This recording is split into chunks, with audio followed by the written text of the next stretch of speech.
is your favorite Pick Me podcaster? Petty Red on Red Lipstick Vibes. Who is your favorite Pick Me podcaster? That cheek Petty Red. On my mama. I heard Petty Red is a Pick Me. She ain't no pick me. She was raised by her daddy. Yo.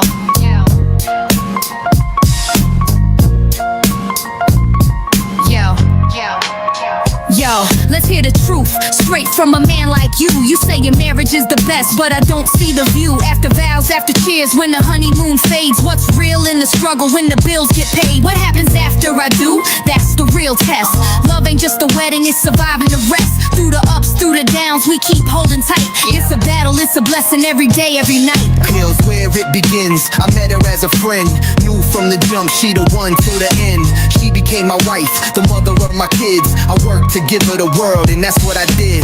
Me and her together against the whole land. My Bonnie, my ride or die, holding my hand. Say I do, keep it true. That's right. Love is working every day, not just one night. Okay, I see. The beginning was sweet. A love story strong, two souls complete.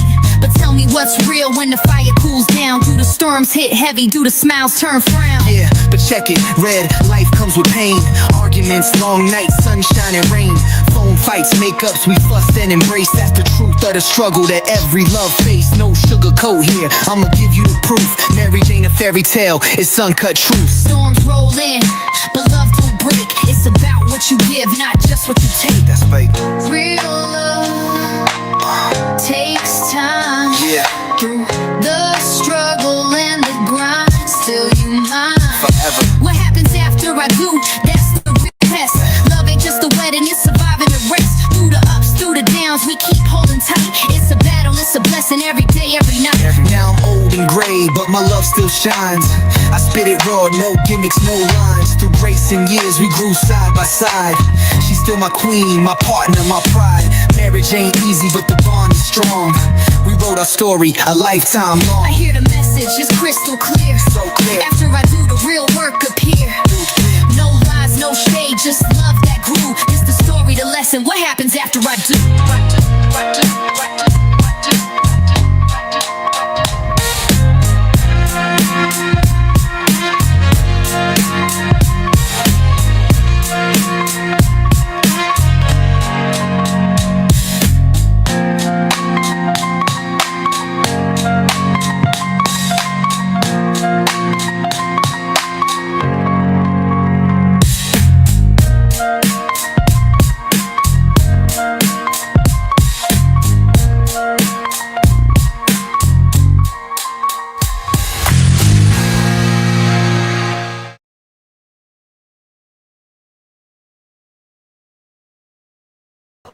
I'm on mute. Hey everybody, welcome to Red Lipstick Vibes, where the vibe is always positive. How y'all doing on tonight? We have a special show on tonight. We're going to talk to some married men. You know, I've been hearing some things on these panels from the single men, and some things I've been hearing in the internet streets about married men not, being forthcoming about really what happens in marriage, right? So tonight, I am going to pick the married men's brains, okay? So make sure y'all get y'all pens and paper and all that other good stuff. First, let's get through our housekeeping. You guys know what the goals are every show, okay? We're asking for 15 memberships and $50 towards the paper towel fund. And here we go. You fell in love with my avatar, that's sweet. Now fall into my Cash App at Red Lipstick Vibes. Legs, I don't walk. I roll into rooms and shut them down. Don't forget to support the Paper Towel Fund on Cash App, Red Lipstick Vibes. All right, y'all heard him. Don't forget to support the Paper Towel Fund at Cash App, Red Lipstick Vibes, okay? All right, we got that out the way. Let me introduce my guest on today. We have 2K from Talks with 2K and the DPMO Morning Show. Yeah. In the house. Why? That's money. 2K, you gonna give us some money? We have Uncle Ricky in the house. Hey, Uncle Ricky. Uncle Ricky's like, where's my plaza? There it is. Hey, what's happening? Of course, we have my co-host, my brother. Brother, he said, is in the house. Salute. Salute to the chat. What up, bros? What's happening?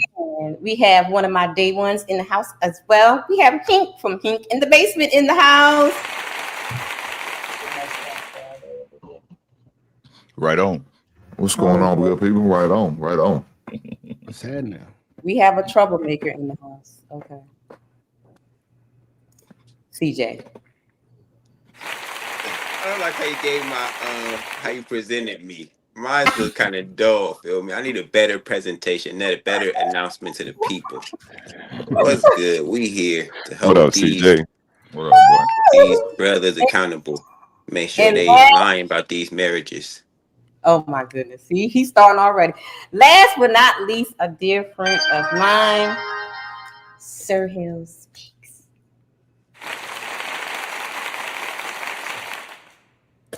We have one more husband that will be joining us later. He's running a little bit late. And so I left the link in. I'll drop the link later for any of the single men or men are engaged. Got any questions for our married men? So you guys can come up and talk about it, right? So let me get in the middle. Y'all ready? Ready as I ever be. We are ready. Yeah. Okay. So here is the first question. How long have you been married? What age did you get married? And how many years did you date before getting married?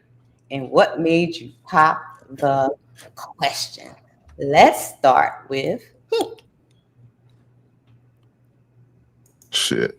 I just recently got married just not too long ago, August 31st, 2024. So I'll be celebrating 1 year anniversary this year. Congrats, bro. Thank you, sir.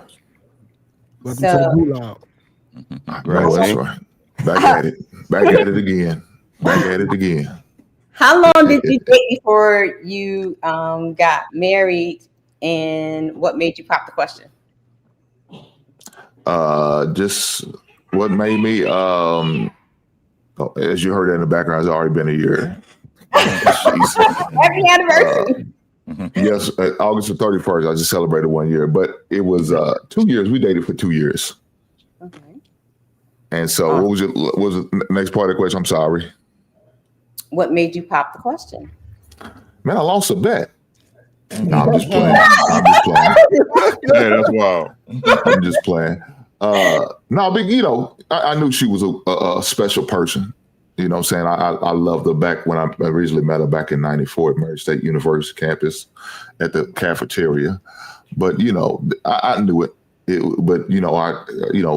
Time was a lot of pass between us. Things happened. She got married. I got married. And then some time passed. But if it was meant to be, I knew we was gonna have a chance to come back around, and the Lord blessed us. So we did, and I was able to do it then. So I always knew that she was a special woman. All right. Yeah, but it was just about the stars lining up for us. Everything was in line. Yeah, everything was in line. All right. Let's go with 2K. Yo.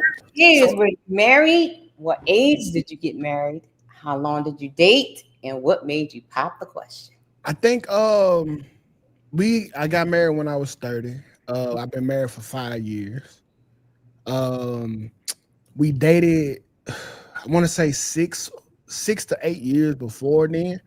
And what made me pop the question, it was just like an investment into like the love lottery, I guess. So I seen somebody who I could put my stake in, and I proposed, and it was a gamble that that it might didn't go right or it might did, but I think that she was worth the chips, so I got on her knee for her, and I wanted to make her a righteous woman.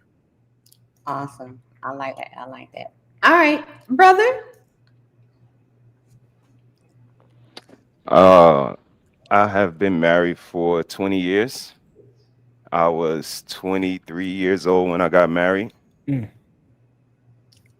No, I was 30, maybe 31 when I got married. I was 23 when we met. We dated for roughly 7 years, close to 8 years before we got married.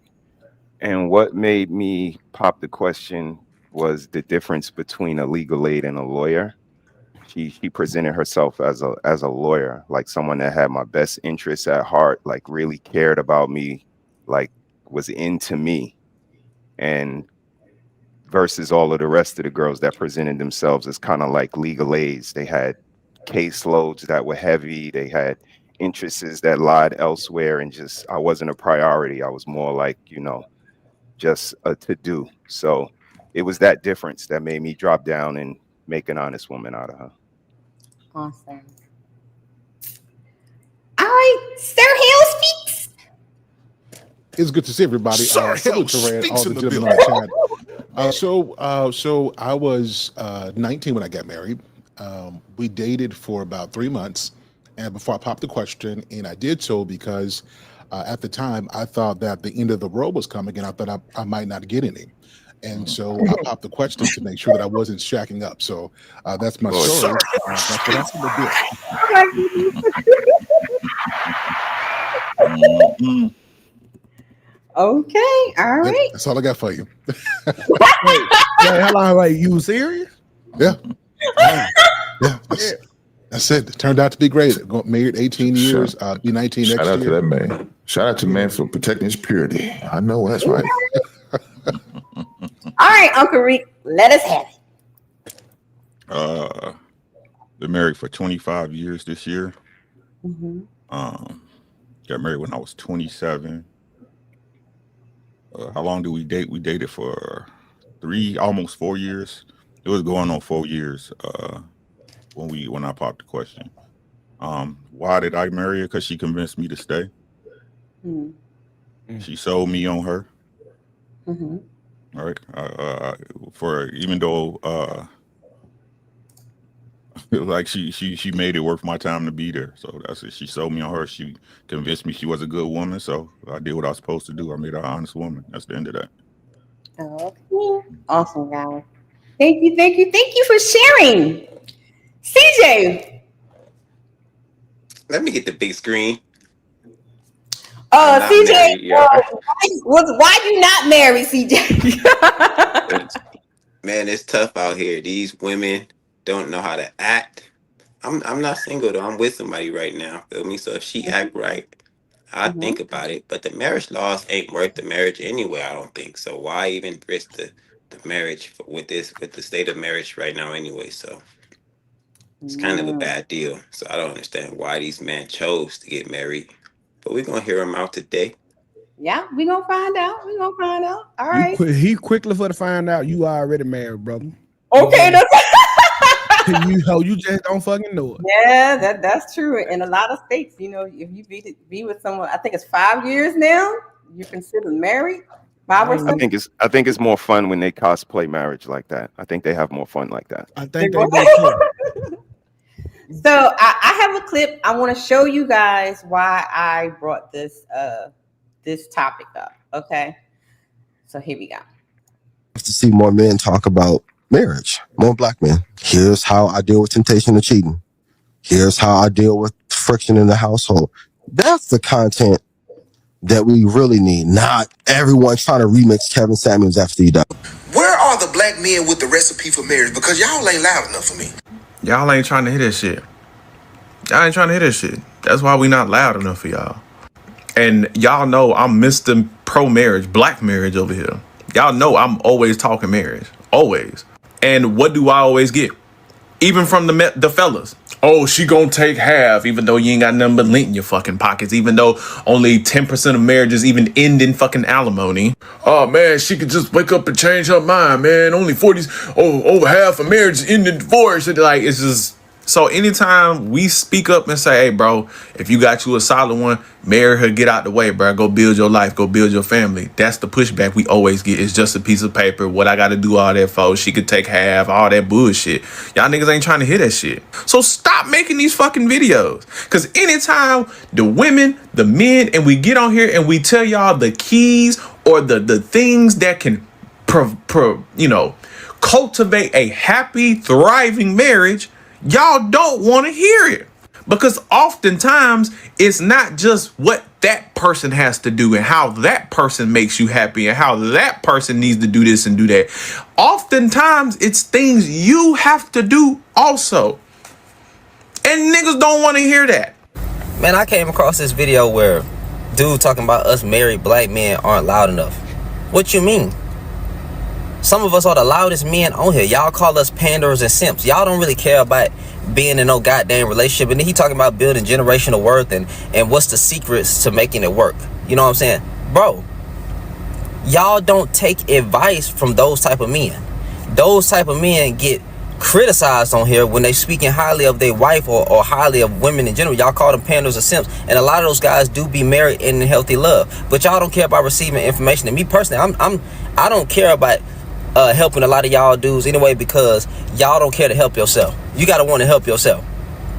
There's plenty of men on this app. There's plenty of men on YouTube who are married and who's not down talking the woman, but y'all don't like that.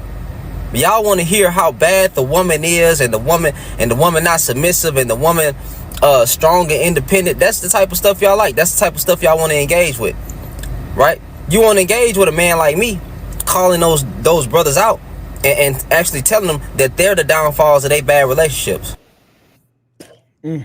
So that is why I want to bring the show. And of course, every time, I see the panels that we all, frequent, like on Fatties and all the other people in this space, where the men are saying, the single men, oh, we're getting married. And then when I hear the married men say something, they be like, no, that's not gonna work. But they trying to tell them how it work, but then they got the pushback. No, that's not right. So it's like a back and forth. So, and I hear a lot of times men will say, these married men gets on these panels and they always talking about the good parts, but they never talk about the bad parts.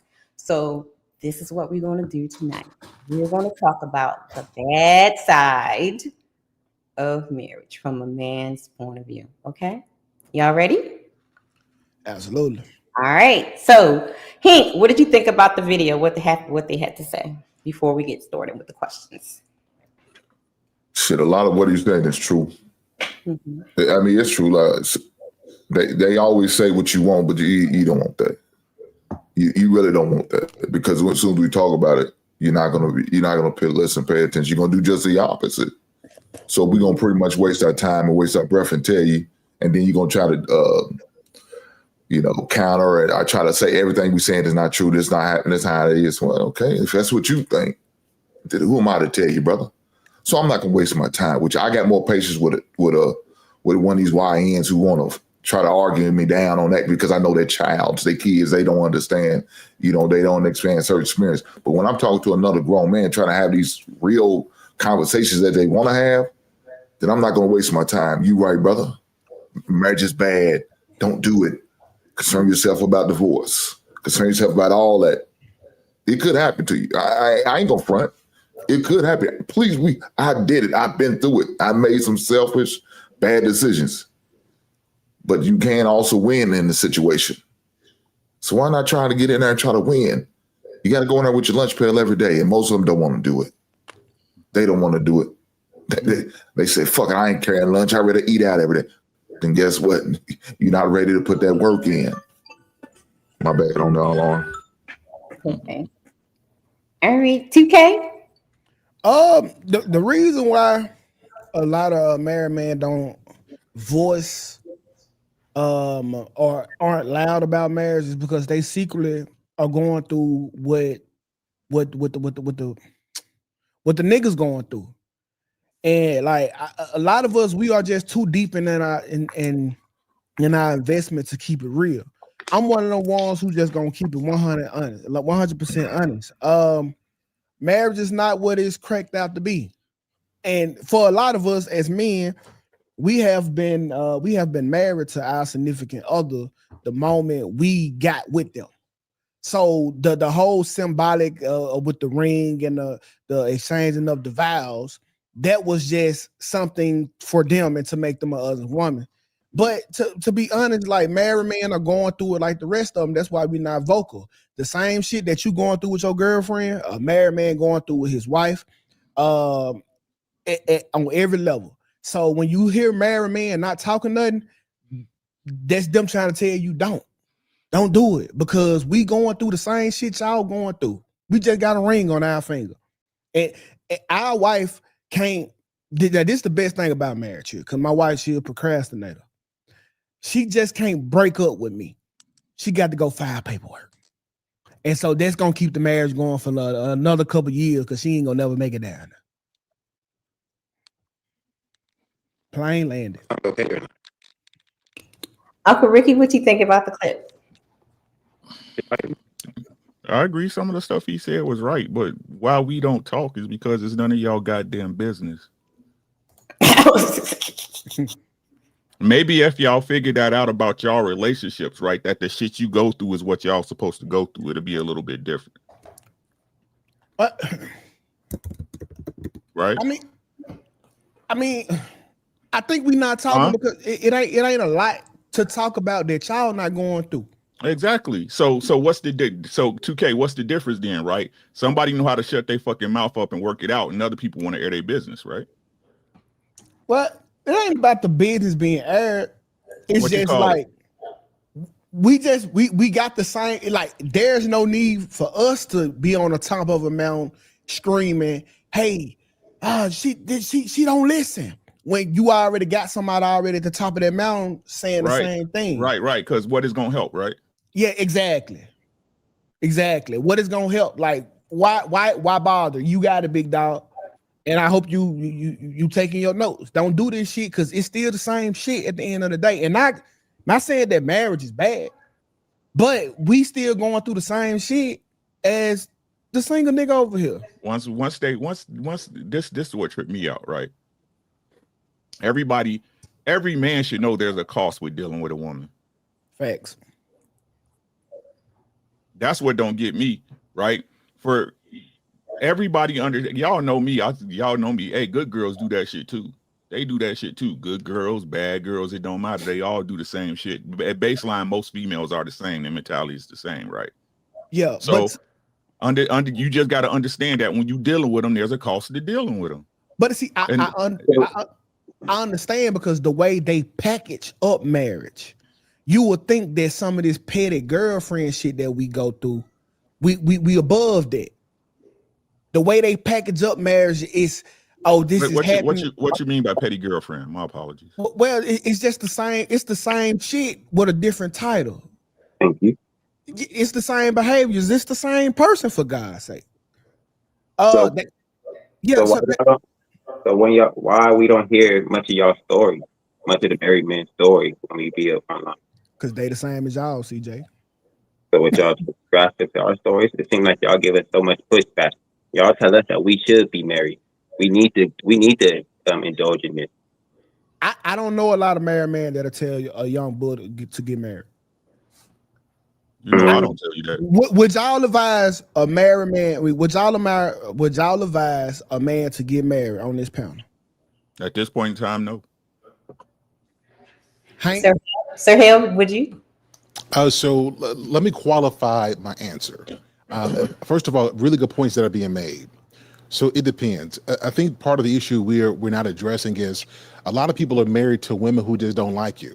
Like, I think that a lot of us, we get into it too deep. We start having kids, getting bills, and you marry somebody who you guys were comfortable, familiar with each other, but she never really liked you. And so all of the problems that we see is a result of you marrying somebody who you're just not compatible with. And I'm not saying that you don't go through phases where you guys don't fall out of like. That is a very common thing. But I think that is something we don't talk about. What do you do when you are with somebody and you don't like her, or she doesn't like you, and neither one of you are mature enough to know how to maintain the respect and invest in love until the like turns, back into like again. That's something that we don't talk about. And I think that's part of the reason why a lot of men are dealing with those issues. So qualifying this, I would say absolutely yes. I think that marriage is still beautiful, but I think a lot of men have not been trained to find a woman who is truly into him as a person.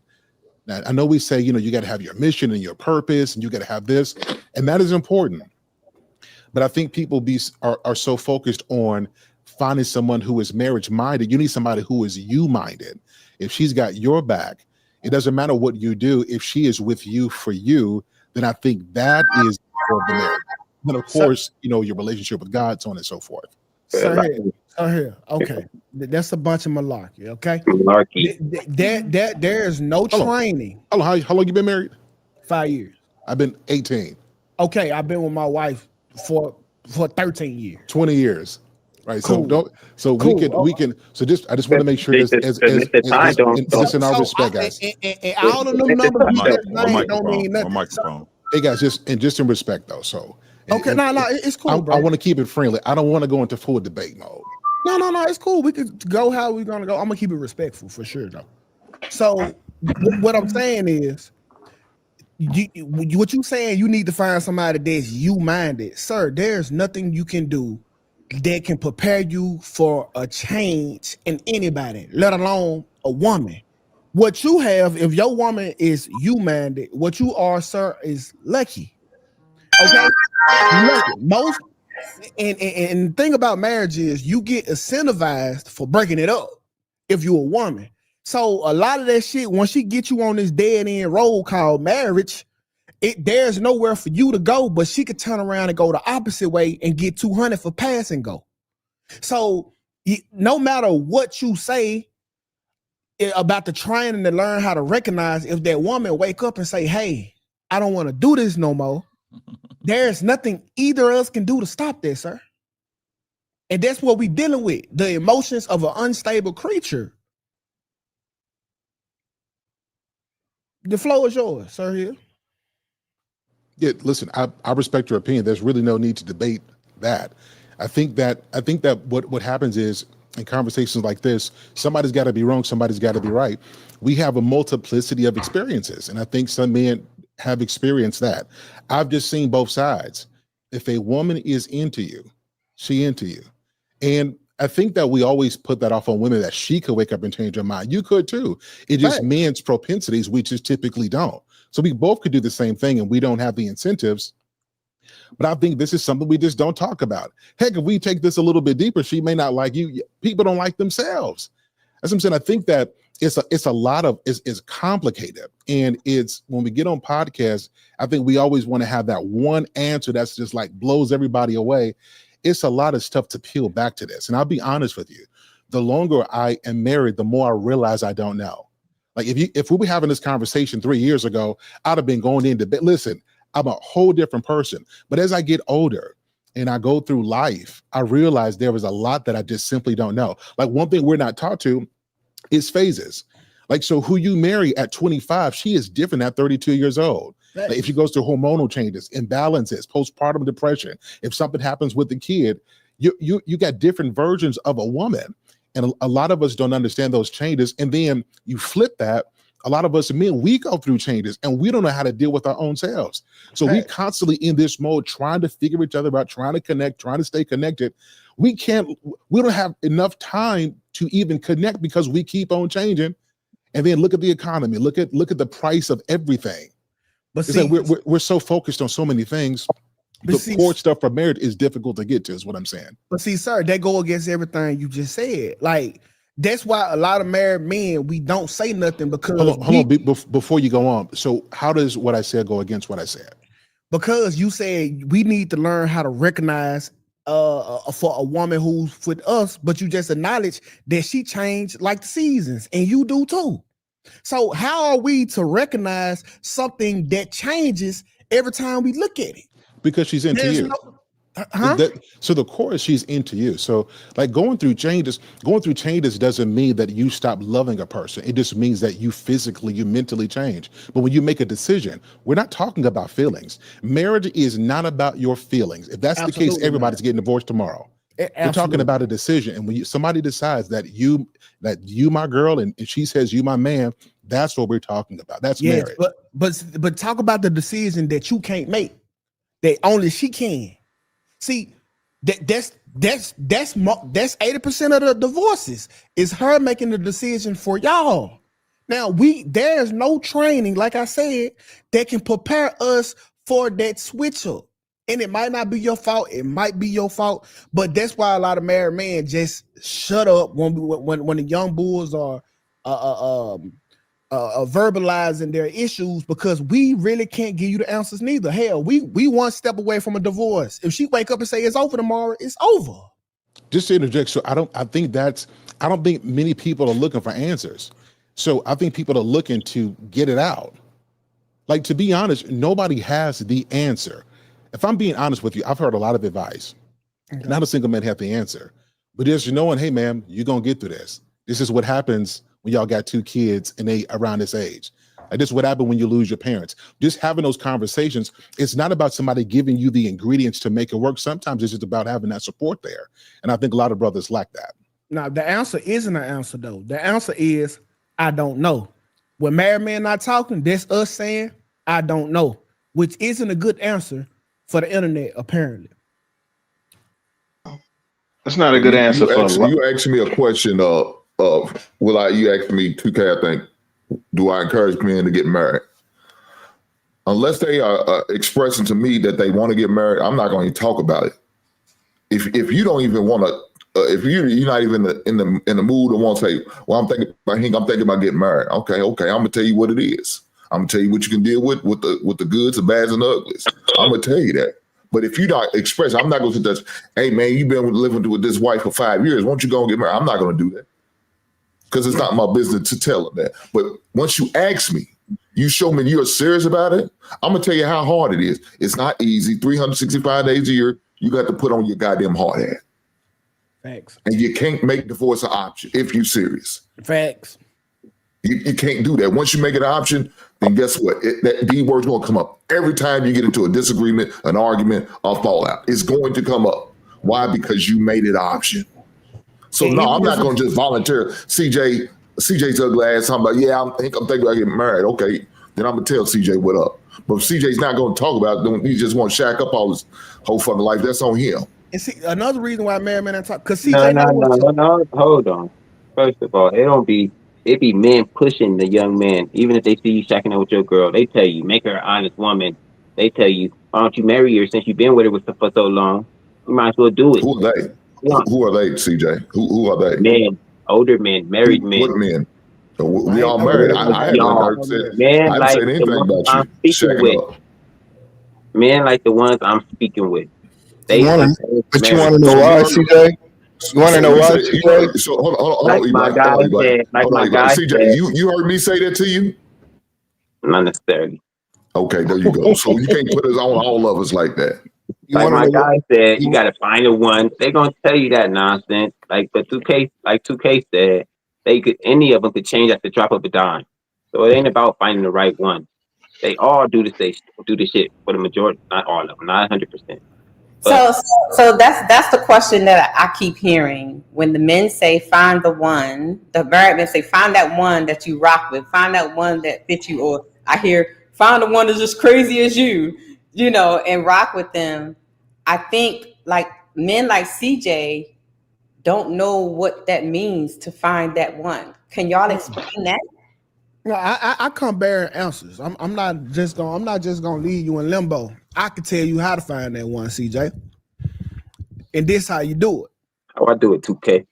You first of all, there's an end goal on where she's going to be, and you got to look into the future and find out who it is and where she's gonna be. You can find this formula in her parents. That's how I knew, goddamn me, who my girl was, because when I met her, she was immature, but I see what she see every day. So I know what's the end goal this solution. I know what she turned into at the end by looking at her mother and her father. So that's how I was able to make one of the soundest decisions ever in my life, is looking at her parents. Okay, bam. Okay, so this is what she gonna be doing, because think of mine, this is what she been looking at all her life. It's just a matter of time before she turn into this. So you got to look into the future, and the future is usually in the past, which is her parents. That's a bar. I disagree. I disagree as well. Okay, I disagree because there's people who, like my old lady, you know, her father passed. Mm-hmm. Her mother was not in a stable situation for most of her life. That doesn't mean that she's ended up the same way. She did that in spite of that. So I would say, look at a person's individual motivations. What is your motivations in life? What do you want to be in life? Does this woman want to be somebody's wife? Does this person want to cook, clean, do the things that you need? What are their motivations in life? Is their motivation to be only an individual superstar in the world of sin? Then that's obviously not the right person for you in your situation, because a lot of times what happens is, especially when you're younger, y'all both are grinding towards something. So all it is character and motivation. My nigga, you telling me what she want to be in life versus what she's going to be in life. Because no, I didn't say what she want to be. What is her motivation? What is she actually doing? Yes, motivation. It don't matter her motivation. Bro, listen. Bro, your motivation is everything that you do. Of course it is, until it ain't. Okay, bro. Until it ain't. It's. Let's welcome Rilla to the stage. Rilla, what's good, man? Yo, what's cracking, man? Any thoughts on what you heard so far? Well, let E Black and Rilla answer the question. How long you been married? How long did you? What did you pop the question? Is the first question for you guys. Go ahead, Rilla. Wait a second. How long I've been married and what else? I'm gonna put it on thing. Here you go. Okay, how long I've been married? What year is this? I guess 12 years. What age did I get married? 33 or 4. And how many years did you date before getting married? Off and on for probably about 10. And what made you pop the question? We were kind of like at the point to where it was like, what we gonna do? Like, we gonna keep going back to each other, and like we might as well just go ahead because we ain't getting rid of each other. So there was really no bowing on no knees situation. We were both sitting on the couch and we was like, so what we gonna do? And we was like, okay, well, yeah, let's just go ahead and get married. And we figured out a date that we wanted to get married, and we planned it from there. So it sounds like, because a lot of you guys say similar to what E Black is saying, like, oh, we just gonna do it. So is it that simple? Is it that just, you know? Yeah, usually. Mama, just go and do. We just all right. No, look. If we got to be honest, Slick Rick, the wedding, not the marriage, the wedding part, I think is that simple, because that's what I think E Black explained. But go ahead, Slick Rick. Peace to the panel, man. I wanted to touch on both parts, right? Mm-hmm. It is that simple, because for me, right, love is enough. I understand that don't never come up in these conversations. Love is enough for me. You understand what I'm saying? How do you know she the one, CJ? Put her through some shit. We done talked about this already. You want to know if a girl like you, you got to be able to stand on what you say. You got to be able to manipulate her sometime. You got to be able to test her with some bullshit to see how much she fucking like you. But hold on, 2K, right? Be Because any girl that's not that don't like you, when you do something she don't like, especially over a consistent amount of basis, she gonna bail out, and it usually don't take a lot of times. The only way you know your girl, if she really with you, is riding with you through the hard times. Otherwise, any chick gonna be with you when you good. Do y'all all agree with that? No, hell. Wait. We need to set a baseline, right? So if we say black people are not a monolith, right, then we need to act like that, right? I understand exactly what Slick Rick just said, right? Not necessarily my situation, but I understand what he said, right? Like you have to be forged in the fire together. That's how we really some of us learned who the person we with. But before y'all pivot, can I just answer the questions? Yes, yes. And shout out to everybody on the panel, man, because I see some of my favorite cats up here. I didn't know you was doing it like that. Yo, shout out to Red. Hey, y'all make sure y'all subscribe, like, share, send the super chats, the cash apps, all of the preliminary things that we need to get out the way, right? Shout out to Sir Swole.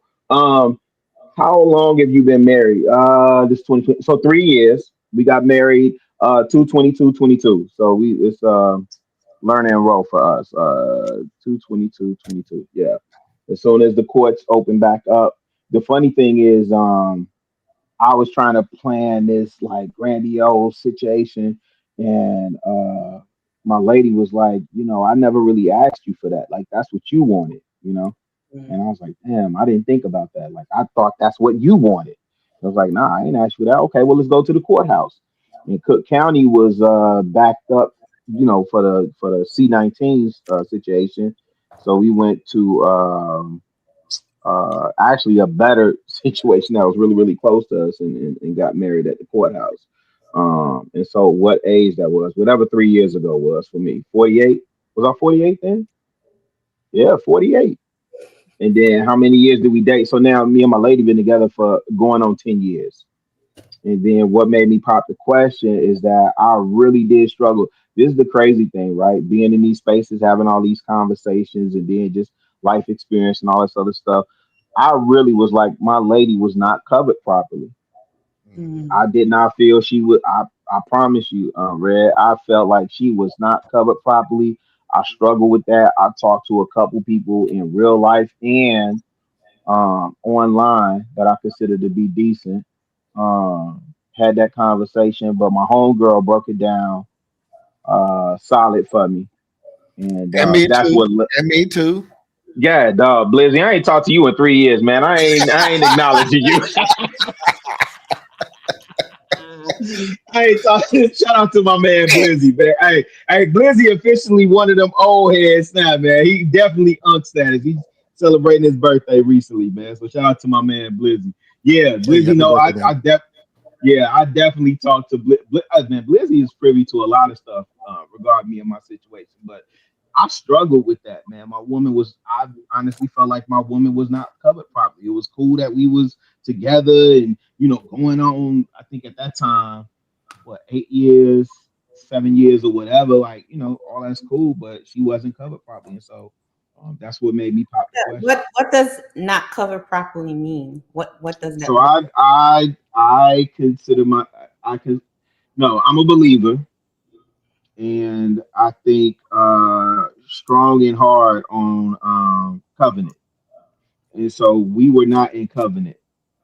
We were in relationship. We were in koinonia, right? Like close relationship and all that stuff.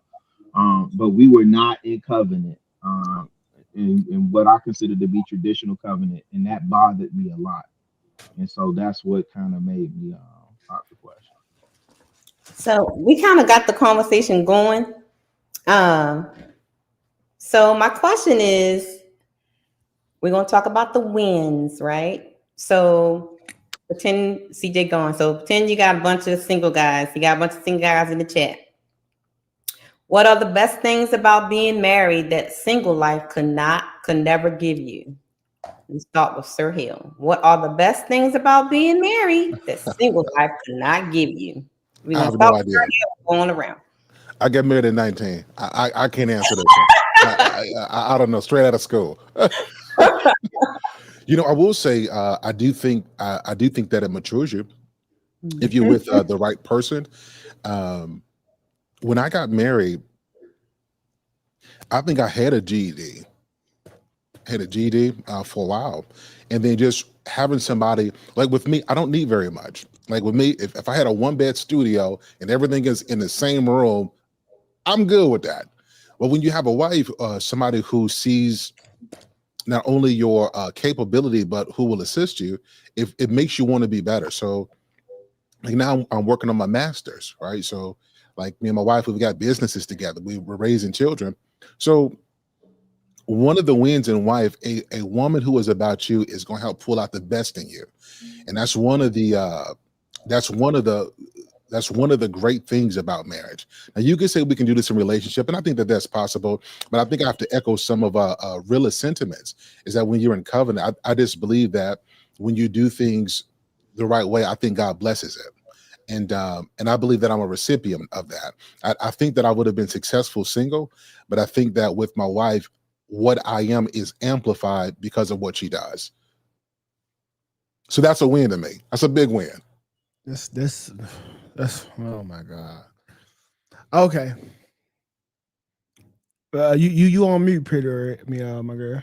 Hold on. I knew you ready to talk to you. We going around the circle. Go ahead. Hink, E Black, Rilla, Unc, then brother, then 2K, then you have the floor. Okay, go ahead, Hink. So what's your question? What are the best things about being married that you couldn't do while you were single? Yeah, both times. Lord Jesus.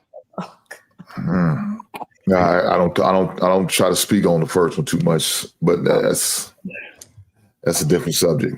I guess I got more stuff that I could pay taxes on.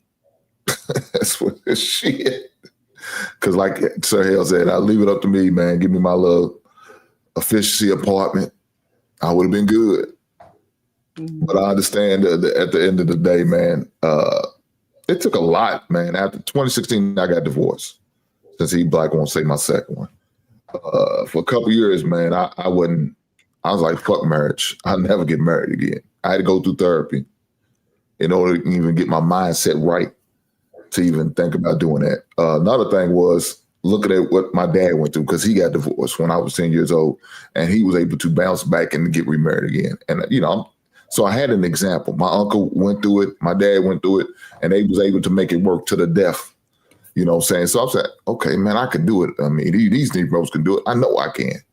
So, but for them 2 years before, I was a monster out here. I'm trying to just fuck on every goddamn thing and do whatever I wanted to do, because I was single. I ain't married no more. But I knew that wasn't gonna last long, because I wasn't happy with it. I wasn't okay with it. It wasn't fun to me. It was just something to do. So when I opened myself up to get remarried again, I did it because I knew I want to have somebody I want to finish my life out with. And so that's why I did what I did and got married for the second time. I wanted to have somebody I could finish my life out with, to have consistent ass and not have to worry about her being out there sucking every man's dick in the world. I didn't want that shit. I didn't want to fight, negotiate like some of these singles are doing just to get some pussy. I'm not trying to do that either. So now, those are some of the benefits. Look, married dudes are winning. I'm going to say that right now. If you find the right woman, I know TK is not for it. That's okay. I understand what he's talking about. But married dudes are winning. If you got a good woman, if you got that right woman, the woman you can trust, believe, and rely on and depend on, you winning. You are winning. I'm going to leave it there. Do you know you're a little whore? I'm reformed. I'm changed and sanctified, saved by the Holy Spirit. Look at God. Only do it. Only do it. Only do it. Yeah, man, the wins are, they validate everything that I was preparing myself as a young man. I come from a mentality of I've grown myself to do it, everything that my past has done. Whether my father, uncles, the men around me, I wanted to be like them. I knew that being like them considered taking care of somebody. Being a leader considered taking care of somebody. So I've always prepared myself to do that. Having got married, I was like, I didn't get it when I got married. I was just kind of like, okay, is there going to be a change? But then once I started walking down the street, writing my last name meant something.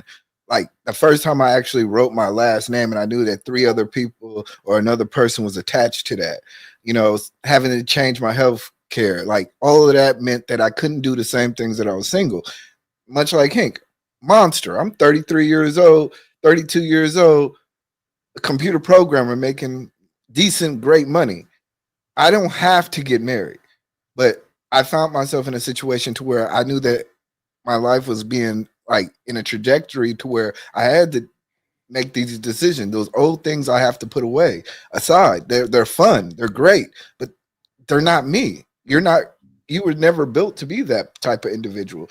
You're only built for that, only in a temporary, to find that one person. So I've always found myself that the fact of completing the task of being a man, that was kind of like why, like, the biggest win. It's like, yeah, I'm doing this. I'm taking care of myself. I'm feeding myself. My grandmother's looking down at me. She knows that I'm completing her lineage. The people of my family, they all look at us like, yo, y'all the Hodges. Y'all, you know, and I hold that thing, and it makes me more mature. I'm a very selfish, reckless individual, impulsive individual. It cuts all that out. I can't be impulsive. I'm a little impulsive. I do sneak out and go to the casino every night, every once in a while, you know, but it really hones and fine tunes the individual that I've created since I was a young man, and it validates it. It really does validate who I am as an individual. And whether it's up or down, those are all based on my decisions or my abilities. And if I don't have certain abilities to do certain things, then I need to get better at it. So those are things that, like I said, I'm a very introverted person, to where I know my place, or I should know my place in this world. And I want to impose something that's in this world that says this is this individual's work. So that's my win. Okay. Chicago, what are the best things? What are the best things about being married that you couldn't do when you were single? The best thing about being married that I couldn't do when I was single was tap into um, one to put 1,000 a flight, two will put 10,000 a flight. Right. I think Sir Swole talked about that earlier, right? Like that compound of, you and your lady again under covenant. Uh, your prayers are amplified, your efforts are amplified, the added counsel and wisdom. I know how we, in some of these spaces, how we tend to talk about women and the value that they perceive value that they have is only they womb. But man, my woman, when my woman tells me, "Oh, babe, you did that," like I'm gonna go hard. Like for me, like self-discipline, right? Like I'm gonna do what I do, right? I forgot what it was, man. My lady told me, like, "Yo, babe, you did that." I said, "Shit, let me go ahead and build you a house, girl." What you talking about, right? That and again, I get it. Like all of maybe everybody in the space is always winning, and your whole life from the time you were born, the time the doctor slapped you on your bottom, you was winning and all those other things, and you would be the absolute greatest thing that we have ever experienced, with or without a woman. I'm telling you, my woman makes me better. You know what I'm saying? What's the name? Got a song about it. Music Soul Child. Better Man. I forget what album it's on, but Better Man by Music Soul Child is a really dope song. And like, yeah, my woman inspires me to be better with you. Yeah, that's it. Uncle Ricky, Ma'am, you want to answer the question? What what's are the best things about marriage? What is the best thing about being married that single life could not give you? I got a solid foundation. It's not scattered. Like I said, my mission has always been the same. My family got a place to come home to. Right? Not over here at daddy's house, not over here at mama's house. Right? At the grandparents' house. Right? So I don't know what I mean, marriage is to build families. Families build wealth, and it has to start with a family. Right? So if you're looking to be really successful past the superficial, I like to say, best thing I get, and I get to hit the homie. You know what I'm saying? I get to hit the homie. What is happening right now? What did y'all? Shout out to you and Hank, man. It was like, Do you know you're a little whore? What are we doing? Okay, brother, go ahead. It took me a minute to get it. It took me a minute to get it. Yeah, like I said, me and my girls was friends first. You know what I'm saying? We was Yeah. cool first, right? Like I told you, I don't have to like. Hey, I was hitting her homegirls. She was putting me on her homegirls. Really, you gotta relax. You gotta relax. Serious, man. That's the truth. That's the truth. Yeah. Serious, right? So it's like I said, man. I think again, it's and I hear what everybody say, man. But it's just a price you got to pay for dealing with a woman. It's just part of the game, right? If you don't like women, understand. Go with a boy. You know what I'm saying? They don't have them tendencies. Well, some of them do. Damn. You know what I'm saying? But it's just part. It's just part of the game, Like, right? I got third hell off the camera, Lord Jesus. It's just part of the game, right? And if I'm gonna keep it thorough with you, right? If I'm gonna keep it thorough, right? I hear what 2K say. Yeah, you a little bit lucky, but you're a little bit smart too. You know what I'm saying? Because the truth is, it's weird how we can sit up here and have these conversations and understand, right, that different men get different results. Right? Maybe sometimes you're just not the man you need to be at that time to handle that woman. Yeah. You see what I'm saying? Right? I tell y'all the truth. A woman, she's gonna switch up on you. You gotta learn to manipulate. You gotta get cold. You gotta know when to tell her to shut the fuck up. You gotta know when to be sensitive. Right? It's all part of the game. Now, if you don't have those tools, if you can't find them within you, you're gonna have a problem with girlfriends or wives. It don't matter.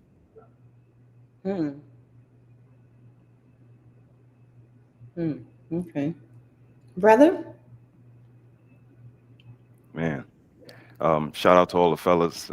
Great information. A lot to process. For me, sis, to answer the question, I guess succinctly would be marriage was more of a cement brick, and being single was like a rubber brick. I couldn't break nothing with that. Like, you know my intentions. I need to break things, like a breaker of cycles. I grew up in dysfunction, like 6, 7 different last names in the house, like just debauchery.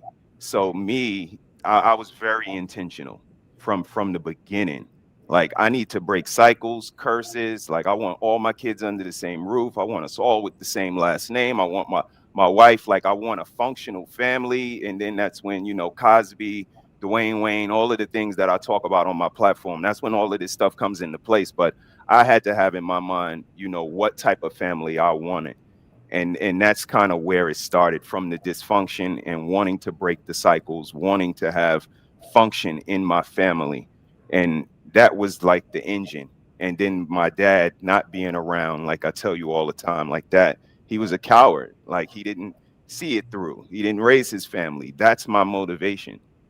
Those things, solely. And then again, the vision that I have for my family, and I need to be a part of it. And all of those things in collaboration is what made marriage versus being single like a clear and cut decision. And again, I'll just lean back on my initial answer. I thought it was pretty illustrative. Like, a legal aid lawyer has a heavy caseload. Like, you're not their priority. And when Nikki showed me, like, I'm about you. This is what Sir Hale, Ricky, it's not hard to find somebody that's about you. Again, when you buy the movie ticket, she wants to get the popcorn. You get the dinner, she wants to pay the tip. It's not a reason to disqualify. Oh, we can't date because you're not taking me here. Oh, we can't date because you have kids. We can't. When she's looking for reasons to tell you why she can't date you, she don't like you. And this is what Sir Hale is kind of alluding to. Like, some people are for you and some people not. If you can't tell that, then you're not a good judge of character, maybe not a good judge of talent. And I'll land my plane with sports. I've always been a sports person. And again, when I can't have 50, I need you to be able to be my partner, my teammate, my backcourt mate, and put in when I can't. And Nikki was that person, clear, cut, and dry. Everybody else needed something. They all come up with an excuse. Some wanted me to be hustlers. Like, she was the one that was down for me. And I think that is what a lot of these men don't get. These women have a pop the balloon mentality. They look for a reason to disqualify you from the race because your pants are brown or you don't make enough money, whatever the case may be. But I think that's the difference. If fellas kind of look for the people that celebrated them versus look for reasons to disqualify them, they might be able to find somebody that was kind of more in line with their vision. And then we can talk about being a family. And if we see eye to eye about being a family, then maybe we can become a family. Sorry for being so long-winded. No, you good. Hey, Maria, can you elaborate on that question one more time for me? The question is, where is it? Oh, what's the best thing about being married that single life could never give you? Okay, that's what I thought. None of them niggas answered the fucking question. Oh shit! That's what I thought. Hey, it was hold on. I let you have that. I sure didn't. I ain't gonna lie. I didn't. Got at it, but like I thought, none of them niggas answer the fucking question because they don't want to be honest, and that's where y'all gonna lose it. Nothing is the fucking answer, Red. Nothing. All that hibber jibber, all that fluff and no stuff. All you just heard a bunch of niggas pandering. Besides, now one of them niggas answer the question because the answer is nothing. Why you say that? Why you say nothing? Because you don't get. Listen, a man that get married, bro, you not getting nothing from it versus when you were single. When you was my girlfriend, I've been a die for you. Okay, I wasn't gonna let you struggle. Somebody come in this motherfucking house and you my girlfriend. I'm not sending her to check it. As a boyfriend, I'm doing this. I've been married to you. So when we get married by title, we ain't getting nothing new. This the same pussy, same female. If she was motivating me as a girlfriend, she motivating me as a wife. Why y'all niggas on this bitch line? The answer is nothing. So that's a very surface level answer, right? I appreciate your passion. From a nigga that didn't answer the question. So you did you hear when I said one and maybe you didn't understand my answer, right? And that's fair.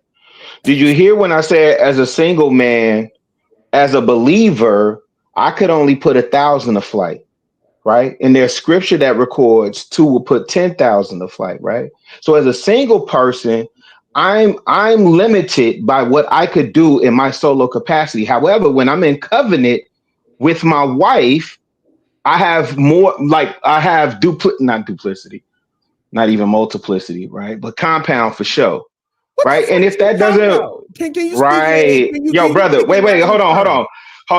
And I don't know you, right?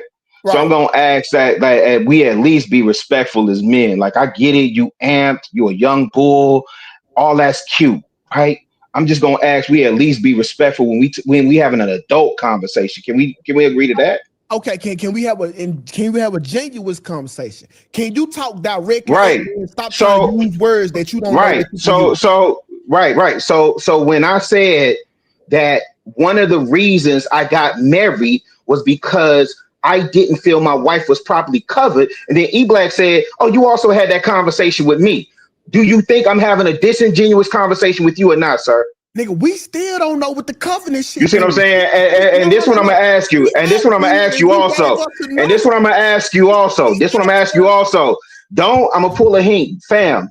You don't know me. Don't refer to me as a nigga. Nigga, you don't know me. Okay. You ain't hink, nigga. Then let's have that. Okay, then let's do it. Then let's do it. To who? To you? To you? You were married. Wait.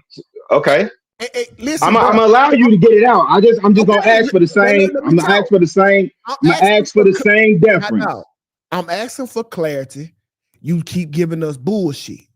The woman to you. No. To you. The woman asks you, can you to you. What covenant is? No. To you. No. To you. Nobody on the panel know what you talking about, nigga. Yes, I do. Okay. I'm with you, brother. Absolutely. We just I know. I'm not grown men. No, I got it. And listen without interjecting and interrupting. And I'm cool. I know bro saucing too, so I'm used to this type of energy. I let all y'all sit there collectively and right. So wait. Wait, can you do me a favor, young blood? Interjecting me. Ain't this I got you. Can you tell me about your successful marriage? I'm married. Right. Tell me about your successful marriage. That's the success. That's the success that y'all still married. Yes. Got you. Yes. Okay. What the fuck you want me to do? Like, I actually don't want you to do nothing. Yeah, we just need to have a respectful conversation, fellas. Everybody is passionate. Absolutely, and I understand everybody's passionate, but let's do this. Let's bring a little bit of civil discourse back to the conversation and go with this question. Nah, because I'm tired. I'm tired of dumbass niggas trying to act smart. But just like hold on. But just like niggas don't get motivated to join the Navy or the Army or whatever, I can't motivate you to do anything that you don't feel that is motivational. If you don't feel like XYZ makes you motivated to get married, that's on you. Certain people are motivated by other reasons. Gee, y'all listen, bro. But bro, all y'all had a chance to answer this woman question. All Hey, y'all you said nothing, G. We heard you. All you niggas did was shuck and jive. Which you talking about Rick? So Hank didn't answer the question either? Hank, no. So hold on, guys. So 2K. So your answer to the question is there's nothing that you gain by being married that you couldn't do in a single life, right? No. That's your answer? What is a tax break? What was it? No, I'm asking you. No, I'm telling you, nothing. So do you have children in your marriage, 2K? Absolutely. And do they have your last name? Absolutely. And your wife has your last name as well? Absolutely. But no, it's hyphenated. It got to be hyphenated. No, who? Come you. on, bro. Don't play. You sound like a hyphenated nigga. Dog, So Blizzy. So if that's the case, so you got that's something. You got something out of it. Talking about I'm sounding like a hyphenated nigga, looking like some dookie over there, bro. Blizzy, don't go for that. Don't do that. Don't go for that, Blizzy. They don't know what the fuck they're doing. My bad. So my bad. So 2K. What's wrong with you? You niggas are crazy. I'm with because no, Red, because this is the disconnect between the old niggas and the young niggas today. All these old niggas won't tell us the truth. When you ask them something, they won't keep it real with us, and that's why we ain't fucking with the old generation. Y'all are the worst batch of niggas that y'all has ever created. Wow. Wait a minute. Yeah. Wait. Hold on, 2K. Now, the 2K is the youngest one up here, and he's telling you how the young men are thinking, and you're saying no, it's not. Mm-hmm. He's telling you how to think. Right. I'm out here with Wait. He's telling you how a lot of the people, a lot of guys, and we hear them on these panels. Chicago Gorilla. I can go to Fatty's videos and show you what are they saying the same thing that he is saying. So starting with you, everybody heard what 2K say, right? Sir Hale, what would be your response to what he just said? 2K's right. Good. So he learned fast. Listen. And if you understand what my point, there's no need to go back and forth with somebody who's made up their mind that they're right. So he's right. This ain't about me being right. This is about me. Every time some man has said something, you have interrupted, you have disrespected, and you have tried to put your opinion on other people who have their own experiences. Instead of sitting back asking questions to get clarity, you have literally assumed that because it's not your answer, they are incorrect. That, sir, is ignorance. When you're talking amongst men who have had to go through hell to be where they are, it is dismissive. And so the disconnect is not because the older generation is off, it's because your generation won't simply listen to men who've actually succeeded in what you only have 5 years in. So I think you should probably humble yourself and learn, because maybe you'll get to 20 years and be in a happy marriage if you listen. Hold on, wait. You just tried to humble me. No, I said if you humble yourself, you got to listen. You gotta really listen to. Listen, You too hold quick on. with I your know this nigga ain't responses. just told me to humble myself, dog. No, Listen, you're bro. right. A nigga did. My name is Ernest Hale, and I told you should humble yourself. Okay, look, Ernie, let me talk to you, because a nigga with a suit and goddamn me in a blazer ain't just gonna talk crazy to me. I am educated, okay? It's very sad that you think having a civil dialogue is talking Look at you crazy. doing what you said I did. You cut me off. And for the record, I never cut none of y'all off. I let all y'all talk, went around the room. Every time somebody disagrees with you, then you do what you're doing Willow now. jumped in You're not my asking clarifying questions. You Ain't just you keep on cutting me trying to out, dominate sir? the microphone because you don't like what you're hearing. Ain't you cutting me out? Finish talking, please. So This I can is what you explain. call an interjection. This ain't interjection. This is you cutting me off. I was clearly talking. Look, Ernie. You were clearly talking, but you weren't saying anything. You can't. You are projecting, sir. I am. You not understand, and you don't So want to you get. now you told Rilla that you didn't like when he was using big words. Okay, so once now again, you're using a word I'm projection. talking. Once again, you cutting me off. I feel Yes, like I you know. don't got nothing to say unless I'm talking. Because you don't have enough experience to talk the way you are. You done? Oh, you gonna wait till I talk to start back talking? Sir Swole, let him cook, Sir Swole. Let's. At 18 years. And to be honest with you, and I'm being fair, I've been doing this for 20 years. There is no way I'm going to sit here and let somebody who's got 5 years, who's talking like this, dominate the conversation. It's just not going to happen. Okay, so it's an age thing. Because listen, how old are you? No, it don't matter. It does. You said it's an age thing. How old are you? It don't matter. You trying to take my age Correct. and It determine doesn't how matter. much respect It's you about want to give me. No, it's about truth. And that's what you old niggas lack. Truth. Truth. You niggas refuse to tell the truth. And that's why it is why I say 2K is right. Truth. Hey, 2K, tell us your truth. 2K doesn't own a truth.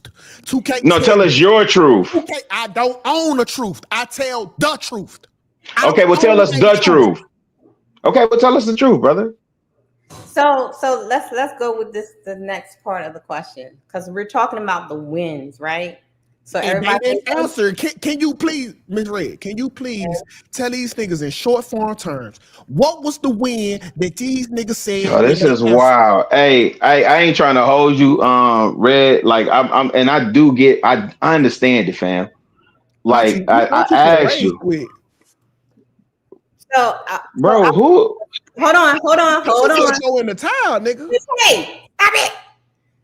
Okay, so I was listening when I went downstairs when you and 2K was going back and forth. So when, because somebody else in the chat said it as well, when you said that she was left uncovered, you felt like you didn't cover her. So a lot of people are not religious or don't read the Bible or don't know what that means. So could you explain? Right. Yeah. So for the and again, you know, respectfully for the umpteenth time, right?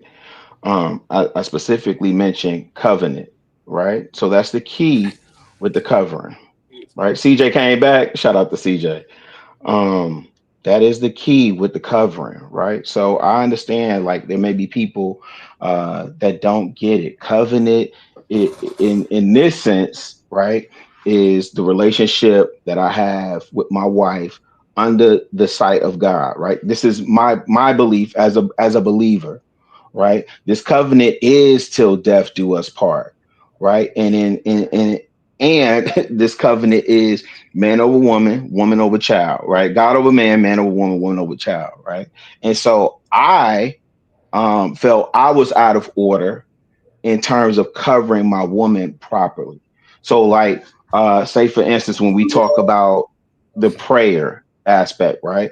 There are specific guidelines for those prayers to be answered, right? Where two or more gathered. So I didn't want those prayers hindered.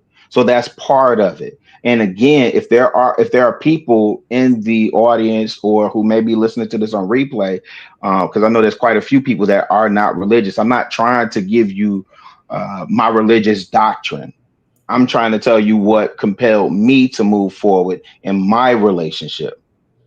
Right. And again, I'm with my woman almost 10 years. We're married for 3. I clearly heard you say that you didn't because we were talking about the proposal, and you said you wasn't sure if your woman had the covering, not if you can cover her. Is that not what you said? No. Don't rub the grease off your forehead now, nigga. Is that what you said? Yo, young blood, this is gonna get real disrespectful. Young boy, This is gonna get real disrespectful, and I'm trying. Yeah, it's like you loud and you obnoxious for no reason. I'm not and this, obnoxious. and this, you definitely obnoxious. And this is Red Channel, Let which 2K makes talk, me. Chicago. It's not about me talking. I literally asked you a question. Wait, is that CJ? What you want me to let him talk about, CJ? 2K be spitting that real, man. He been spitting the real the whole time. I get it, y'all. Listen, you young cat, right? CJ, you married? No, I'm not married. I know. Do you plan on getting married? If laws were different and my girl act right, then Man, yes, I come would get on. married. Right. CJ, I've been listening to you spit this for a couple years. That still don't change the fact that 2K was spitting. I get it. I get it. Y'all, I get it. And I asked you a question, sir. Can I please get an answer? What was the question? You said I felt like. Go ahead. Said these were your words. You said that you didn't want to get married because you didn't felt your girl had to cover her. Not that you couldn't cover her. That's exactly what you said, sir. No. Okay, so did you hear what you said? You said I did not want to get married. I said no. The question on the table was, if I remember correctly, is what made you pop the question. I said one of the reasons I popped the question was because I felt my girl wasn't properly covered. I said nothing about my ability to cover her. Okay. All right. I talked about covenant, right? So, and I get it. If they, it may be the wrong panel. I get it. All that's cool. But I'm documented in these spaces saying these things. Yeah. You better run my name in these spaces. So I could care less about your name, to be honest. Like I don't care about my name. I don't care about my name. What's wrong with you? You niggas are crazy. Don't try to run your What's wrong with you? You niggas are crazy. I need y'all to behave. I'm trying. Red, can I speak? I don't got that much time, Red. Please, let's see Jason. So what I heard was a bunch of married men capping, bunch of married men saying a bunch of platitudes that meant nothing. 2K, the only one that kept it 100. Uncle Rick, sometimes he be keeping it pretty solid, but he told the line a little bit, feel me? But yeah, they always talking about, that's where it comes back down to. These niggas act like they lives are just so much different when they got married. And we all know that the marriage didn't change shit. It's just a fucking paper. They all say it. Most people, we hear it all the time, but then we hear these men when act like they life changed so much. I'm here to so tell you, different. my life changed all the way 180. 180. Did you change or did the marriage change you? It forced me to change. Now I'm taking care of somebody else. That was going to be okay. Y'all just walk right into it because that was going to be my next question to everyone, right? So the question was: has your wife made you a better man, and has the marriage given you peace or more pressure? That is the question. Starting with 2K. Okay. Has your wife made you a better man? Absolutely. And has the marriage giving you peace or more pressure? My wife has made me a better man, and it has gave me more pressure than peace. Okay. Okay. I mean, you can't get better. Nobody That's rides. cap. No, that's cap. That's cap. No. See, you young people always this is cap. Because you don't get that. You see how it sounds?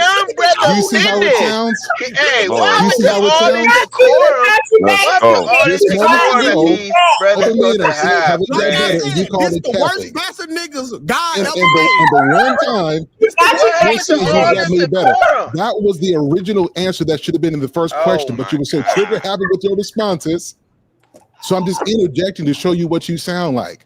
Other men are actually saying the very same thing. If somebody interject on these brothers, they would get upset and act like the decorum has reached an all-time low. But they display the same behavior that this is all the fun. I'm giving 2K a hard time because CJ, chill, man. Don't just sit back and chill, man. Come on, CJ.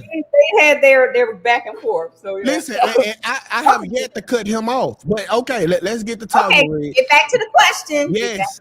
Yes. The wife has made me a better person, but it was not. I'm peace. calling Cap Red. It Okay, was I'm sorry, I'm pressure. done. It was pressure. It's okay, man. You got on the tie, bro. We gonna listen to everything you got to say, my dog. It definitely was. She made me a better man because, goddamn it, I had to elevate for the family. But guess what? She was making me a better man when she was a girlfriend, when she was a fiance, and naturally when she was a wife as well. So 2K, if you don't mind, can I say this to Rilla's point to make you understand? Your perspective on that is how he sees covenant. So what we believe is that before we get married, she already is a wife, right? So what you're saying is in line with what he is talking about, that covenant part. I just want to make that parallel to what you're saying. And the parallel was that wasn't the question 2 questions ago. That wasn't This the is question, good. So son. we don't got to go back and address that. So I'm Of course we don't got to go back now, but you talking about the past. And I just reminded you what the past conversation was about. But now let's not go back. I see how to get under your skin. I got you. I got you going forward. You know where under my skin, dog. I do this. Okay, guys. I have so 2K. You said that you had more pressure than peace. Can you elaborate? Absolutely, because nobody rises to low expectations. You got to understand I can't get better until it's pressure on my ass. Because if it wasn't no pressure, I got no desire to be better. So with her saying, "Hey, a bigger house, we got more kids." Got you. Hey, I'm trying to be. I'm trying to be a full-time housewife. Okay, don't touch the bills no more. That means I have to elevate. And that comes with pressure, definitely not peace. That's what we've been saying the whole time. That wasn't the question the whole time. So when you say that, right? Because we hear the saying where it says, and I'm coming to Ricky next. The woman's supposed to bring you peace. So you're saying that she didn't bring you peace? She brought you pressure? No. Listen, the woman don't need to be bringing us chaos. Okay. And in any successful man life, you will rarely find peace. Mm-hmm. All right. Now, when you get back to the house setting, there's no rah. That's the shit that we don't want. Okay. But if you say, "Hey, maybe we need a new house," then I can't be in peace while we in a 12 square foot house, a 1,200 square foot house with 3 kids. Mm-hmm. That's what we mean by that. Okay. Uncle Ricky, you're next. What's the question again? I'm confused. I love that. Oh, has your wife made you a better man, and has marriage given you peace or more pressure? No, she hasn't. I make myself a better man. Okay. No, she hasn't. Right. The situations that I go through that I use to elevate myself have nothing to do with her. She's just party to it. Mm-hmm. What was the other part of the question? Has marriage given you peace or more pressure? You get pressure first to get to the peace. Oh, explain that. Number facts. Because more than likely, this is what people don't understand. Like when we get married, I'm bringing you into my mess. Mm-hmm. Right. I'm gonna say this, even though people don't like to say it. If you're a real dude, right? Because that's your girl, you bringing her into your shit. Okay. You understand what I'm saying? So I'm bringing you into my mess.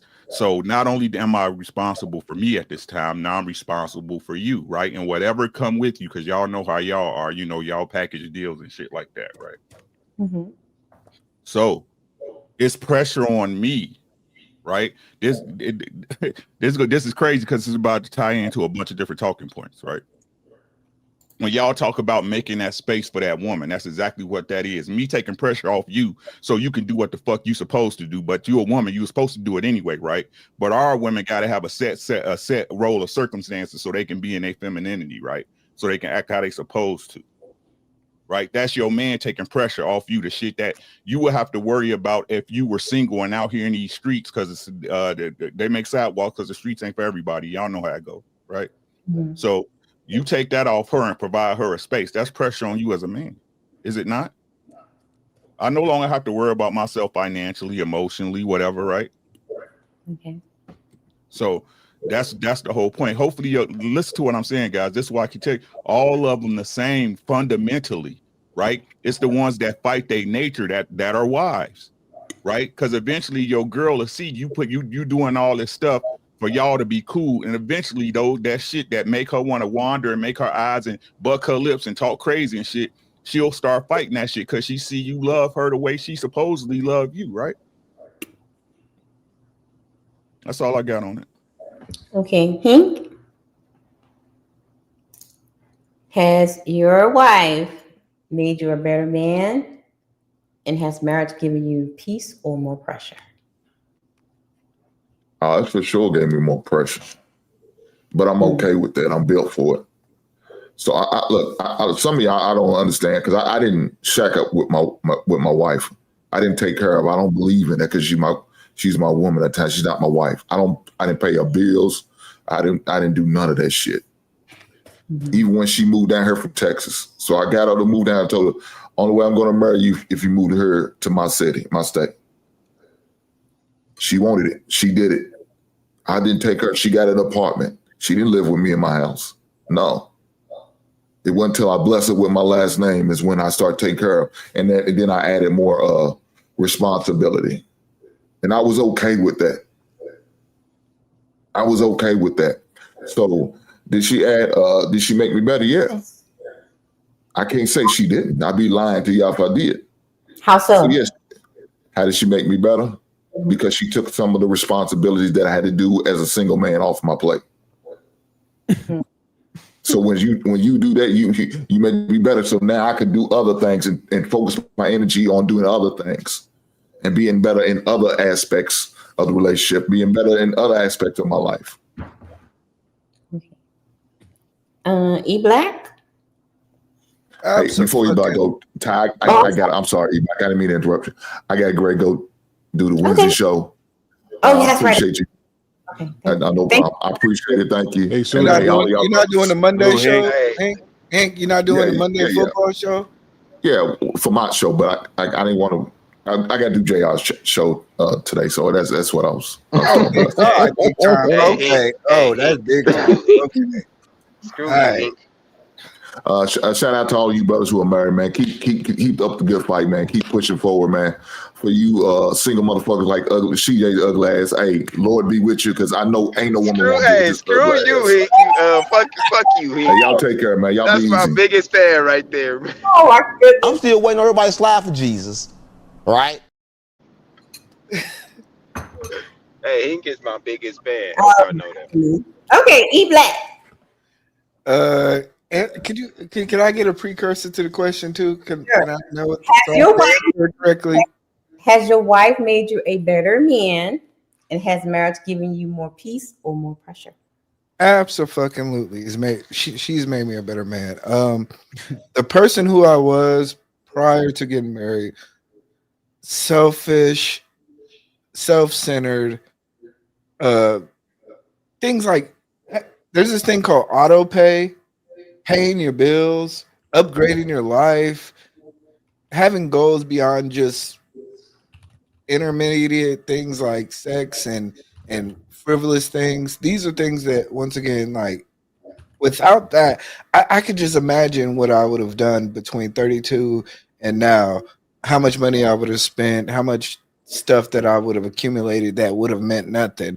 I mean, I won at my job Employee of the Year, and I always tell her she helped me get that because without her cooking the dinners, without her making the lunches, I don't get to do overtime. I don't get to I'm not focused totally on the task at hand, which is to survive in this world. Those are things that, like, once again, I know CJ. I get CJ. He wants to go out. It's a great thing to be single in the world today as a tall, handsome brother. I've been that single. brother. I'm not single. You ain't been that. Hey, you ain't been that brother. And Yes, I've been that brother. I've been that brother. Trust I'm not me. single. I'm tall, dark, and handsome, so I've been that brother. Okay, so yeah, I got the clips to prove it too. Lord. You got plenty of clips, but no, like I said, I think we downgrade the fact of the creation of a man is the responsibility of this earth. That is the greatest gift that I can have. Like I that is my gift. That is what I want to be. That's what I want to do. I want to be something that my grandfather, my father is. And I know it sounds crazy, but that is who I am. I'm the type of person who I don't want to leave this earth without putting an imprint on this earth. And I cannot do that. I did not do that when I was single. I was very self-centered. I was only doing things for myself, and I was not being like helpful to anybody else other than myself. That is what. So that's what I am. So other people don't give a fuck about that shit. Some people don't give a fuck about that shit. Some people. It's starting to seem like these women made y'all better. That's what I'm saying. No. I actually did mean that. She did make me better. Yeah, She did make me better. because your wife made you better. Hey, I like Uncle Rick answer the best, man. They ain't making nobody better like that. The man come already with good morals. Usually, most men aren't just selfish. They got family That's that not they what they care said. about. And They that's not what don't they like said. get out of Like, here. why? Hold on, Why CJ. we taking it to such Hold on, extremes? It's CJ. Let crazy. me ask you a question. You a boxer, right? Yeah. Does your camp make you better, or do you, as a fighter, are already great? My girl ain't my camp. My camp makes Answer me the better. question, Camp. Answer the question. The camp make me better. The But camp makes you why are you better. considering the girls a camp? So when you look They at not Terrence making. Crawford, who had the same camp for so long, been trained up with other individuals, could Terrence Crawford be that same champion without his people around him? We don't know. No, we know the answer. No, it takes The question is you answering the wrong question. E Black, could he be the same fighter without his wife, nigga?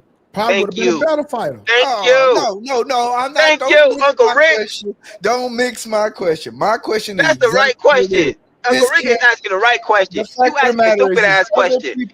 other people can make you a better person by their actions and their investment in Oh you. my God. That's false. That's false. And let me explain why.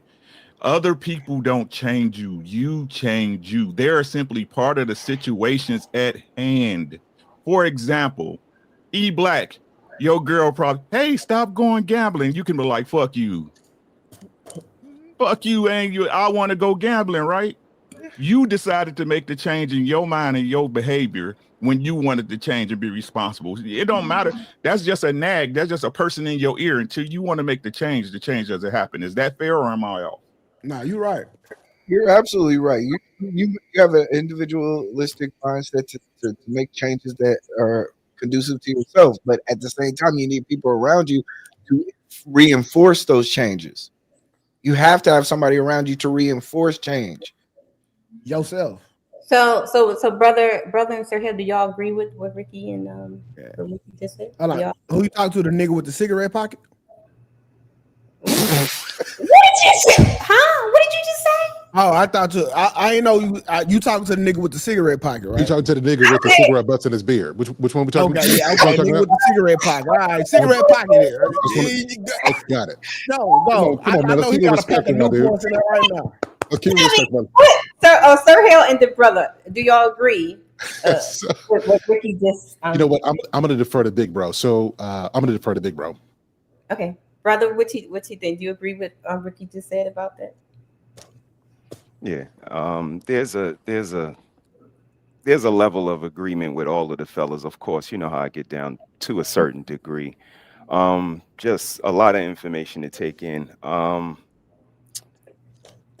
We come to our ladies as good men. Like, this is, again, a conversation we've been having for years. We help old ladies across the street. We are in the Boy Scouts, and like, we're good men when we come to our ladies. So when the fellas hear that, you know, these women made you better, like you were just a whiteboard, I guess, of evil and debauchery until you met them, and then it was like this 180. That's not what I believe the fellas are saying, and it's absolutely not what I'm saying. Again, I was, you know, cum laude from a culinary school. I was best player on most of the teams I played on. I was the first person to graduate high school, first person to go to college in my family. Again, sis, I wanted to be a cycle breaker. I didn't want my kids to grow up at the mercy of another man in their house with them.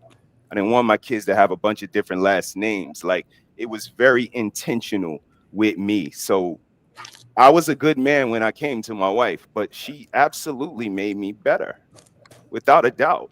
Like, she's my lawyer. In Like, what she's not ways? In just, what ways? If you were this sir. awesome, If you what? let me finish. The motivation, the inspiration, the curation. Like, my wife homeschools my kids, 21 meals a week, maybe more. Like, clean house, like the curation of my home alleviates the worries from me. Like, all my kids being messed with in daycare, I don't have to worry about that because they homeschool. Do the teacher care about their education? I don't got to worry about that because they homeschool. Do the school feed them the right nutritious lunch? I don't got to worry about that. So again, a lot of things come from the curation of what my wife does for my home and my family. And again, that's just in tandem because again, we're just a team. So we're just putting in the buckets that's necessary to win the game. I don't see it like the rest of you guys see it, like it's this tit for tat. She got to do this or she might change. All of these things are possible, but all's fair in love and war. Like, this is something we learn in kindergarten. She could walk out right now. The only thing I could do is say, maybe I'm a good enough nigga that she look back and say, I hope the next nigga I get is better. Like that don't have nothing to do with her. That's all on me. So the way we both perform in tandem is what makes it worth it. And again, her alleviating all of those minuscule worries about the world and about my kids and about my home. I don't have to do that. So I can go out, I can, be a breadwinner for the family and then bring it back home. And that's what I get. The again, breaking of the cycles, the last name, all of these tangibles that I talked about. And again, this was all intentional. This wasn't, I'm sleeping with any girl. I was intentional. Like, my girls are my girls. So when she became my wife, it was just a transition from what I've used to doing and what I've been practicing to now just, performing at game time. Sorry for being so long-winded. You know what I know about this? You know, I'm about to point that out. I noticed that married niggas are long-winded. They just be rambling. Thank you, rambling, and don't really be saying nothing. They speak like women. Their brains be conformed to the women more than the women are conformed to them, and that's why they married and their marriage lasts so long because they You fell in love with my avatar. That's sweet. Now fall into my Cash App at Red Lipstick Vibes. Legs, I don't walk. I roll into rooms and shut them down. Don't forget to support the Paper Towel Fund on Cash App, Red Lipstick Vibes. CJ, yeah, you better put that down because it's the truth, Red. This is the truth. I'm tired of this. Let me finish. No, brother, you didn't want me to interrupt you, brother. You wanted to be long-winded for no reason, not answer any questions. It didn't. Let me finish. I'm answering the finish. But didn't answer anything. This is why. This is why they think like women. They ramble like women. They talk like women. Oh my God. They just be talking and not saying anything. That's why. That's why. Hey, CJ. I like still big going, boy. or can I interject? I like big boy. So when I Hey, 2K, I like you too, bro. You know I be watching the show. Hey, tell Kelly stop fucking blocking me too, brother. In the I got you. Listen, he didn't. Red, to be fair, I'm about to go into he didn't answer the question, Red. Flight mode. What part of the question did I answer? Brother, can you answer this before you go into your close the doors, okay? Sure. Because I'm watching the chat on everybody's side and on Facebook. Question: when you were talking about she's curating the home and all, I think what the problem is, especially with the younger people, they want actual factual examples, not the whole overall she's nurturing, they want an example of what she has done for you or do to you that makes you better. I think that's what the problem. I think that they being deceptive like politicians. They want selfish stuff. They want not necessarily. I think they want like an They example. want lottery ticket numbers, right? So when I say they want the That's what lottery it sound like. Hold on. Let him answer. So when I say my wife homeschools my kids, that's not a tangible. That's not something. How does They that want the make, question. no, 2K. Mhm. Let me think. You said Nikki homeschools your kids. Got He that does. part. But Right. you didn't add how does that make you better? You didn't add that part. I think that's what's missing. How does it make you I'm better sorry. that he homeschools your kids? I think that's what's missing with the young people. Right. I mean, I'm sorry. So by her doing that, again, I don't have to worry about whether my kids are being physically hurt at school, if they have to be in threat of a school shooter, their nutrition, the things that they can pick up from other kids at school, a lot of the things that people complain about in society. That's why I didn't think it was so. I'm just trying to think the amount of the new age people. You know, Right? But, I get you, but I'm just trying to daycare is how expensive. Daycare alone, just the cost of daycare, knowing that that's a cost that's alleviated, helps the household. It's. I apologize if I was a little vague, but I thought it was pretty. I think that's what the issue is. What a lot of times. Let me finish. I see you shaking your head. I'm gonna let you go, Sir Helen Rick. I'm just going on what I hear and I see what the people say when you guys say things. I think a lot of times they're looking for like exact matter of fact responses, and when you guys say selfishness, you know, right? But you say that, brother, but you not know that this is a selfish generation. They think selfishly. I got you. I got you. Wait I got you. a minute, I'm talking.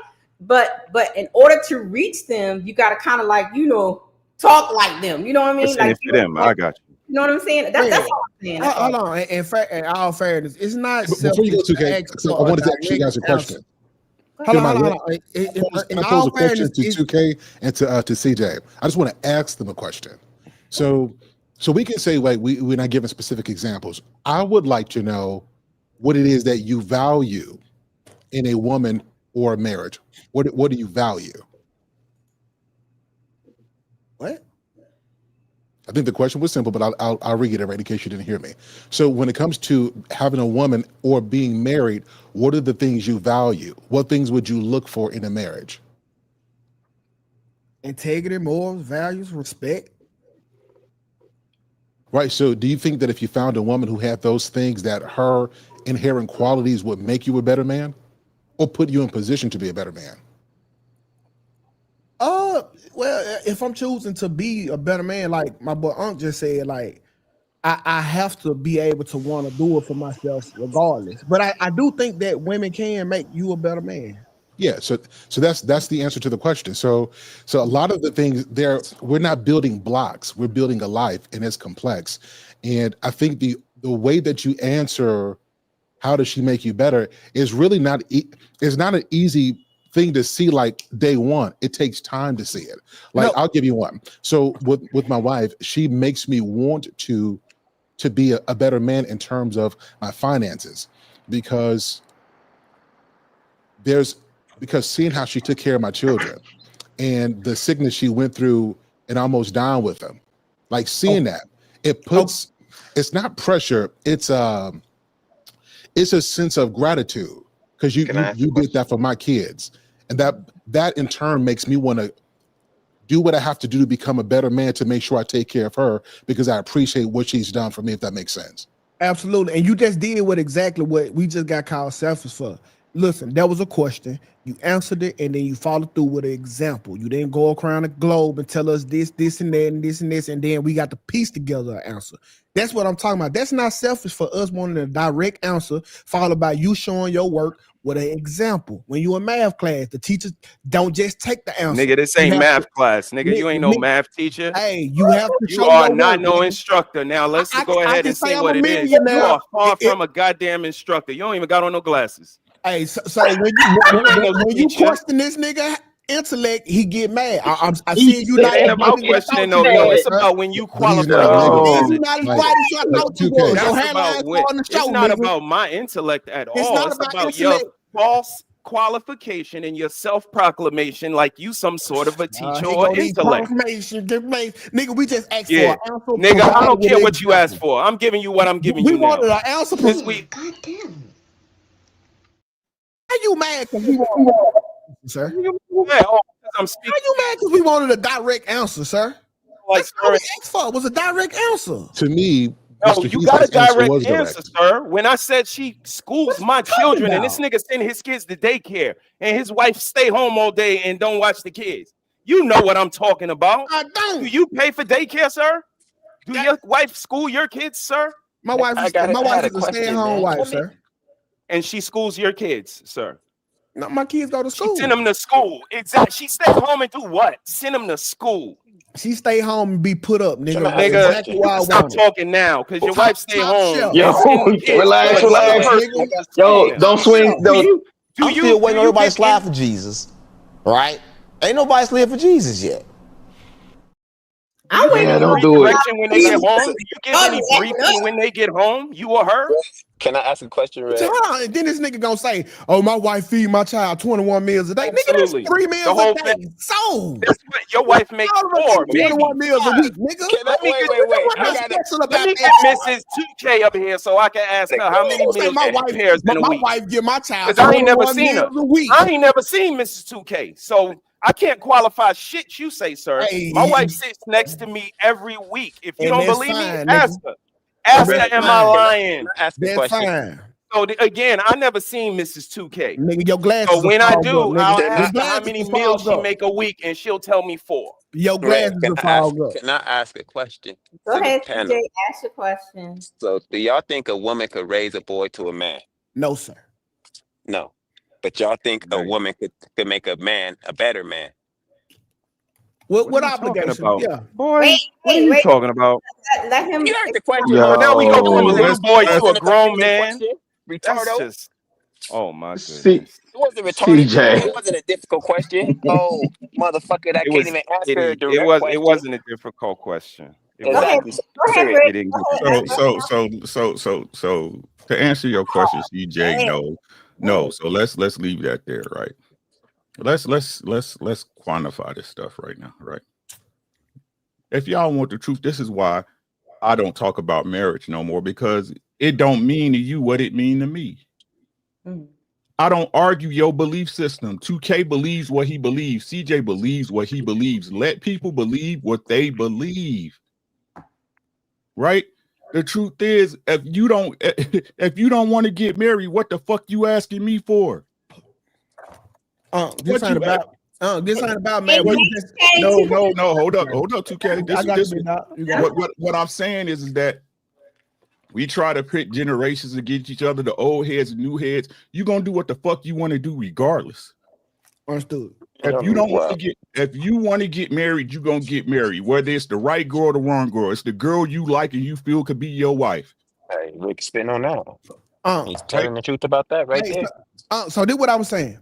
This ain't about marriage. This is about him answering the question direct and making it understandable. Now, like I said, your Bible tell you that old men are used for what? Wisdom. Young men are used for what? War. But if the old man can't even convey the fucking wisdom, then what good are they even done talking to the young man in the first place? I'm just saying, be clear in your answer. Ain't no good. Yeah, I'm just saying, be clear in your answer, sir. That's it.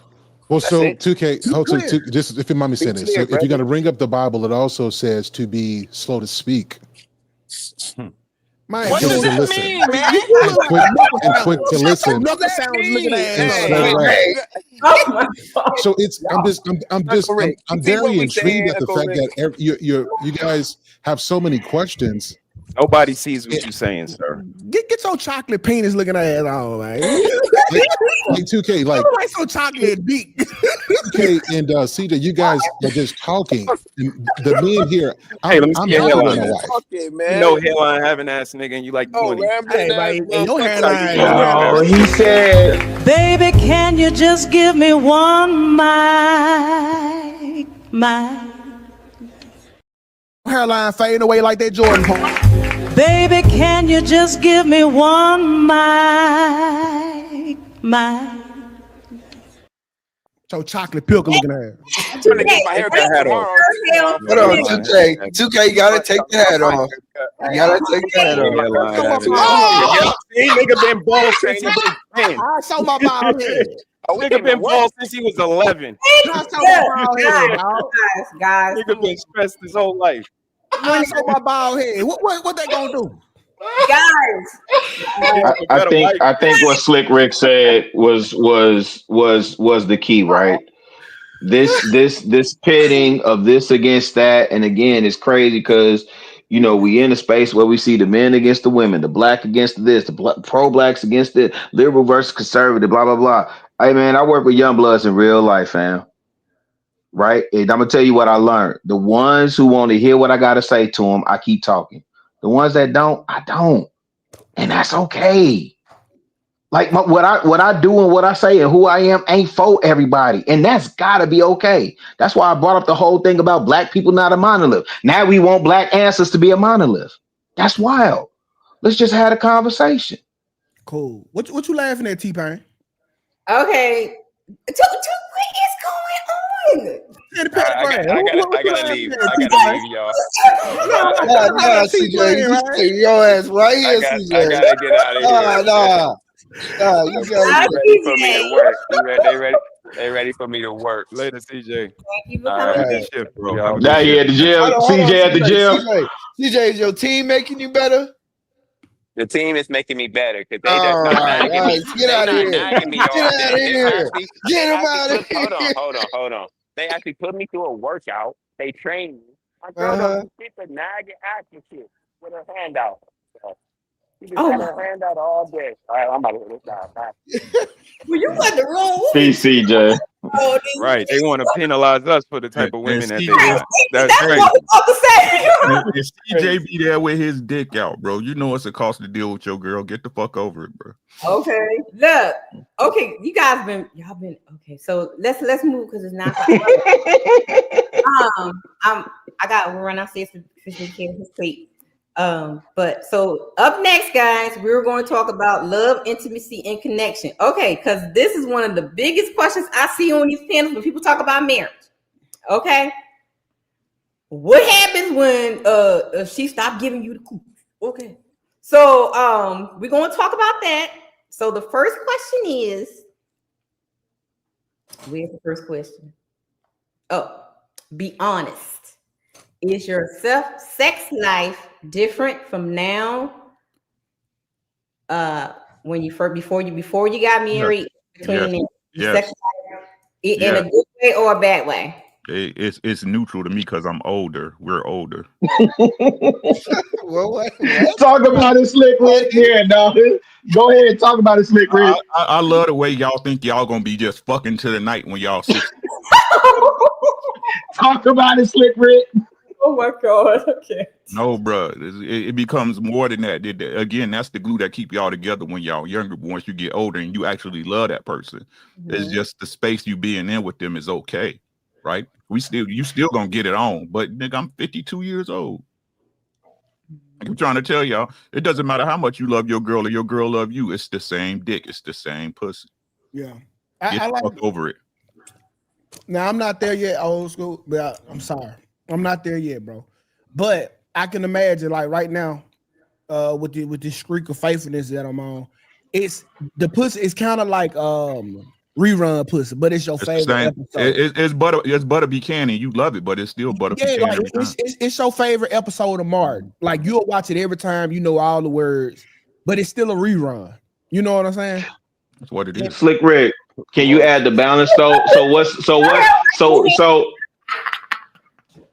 I'm just curious because for me personally, right?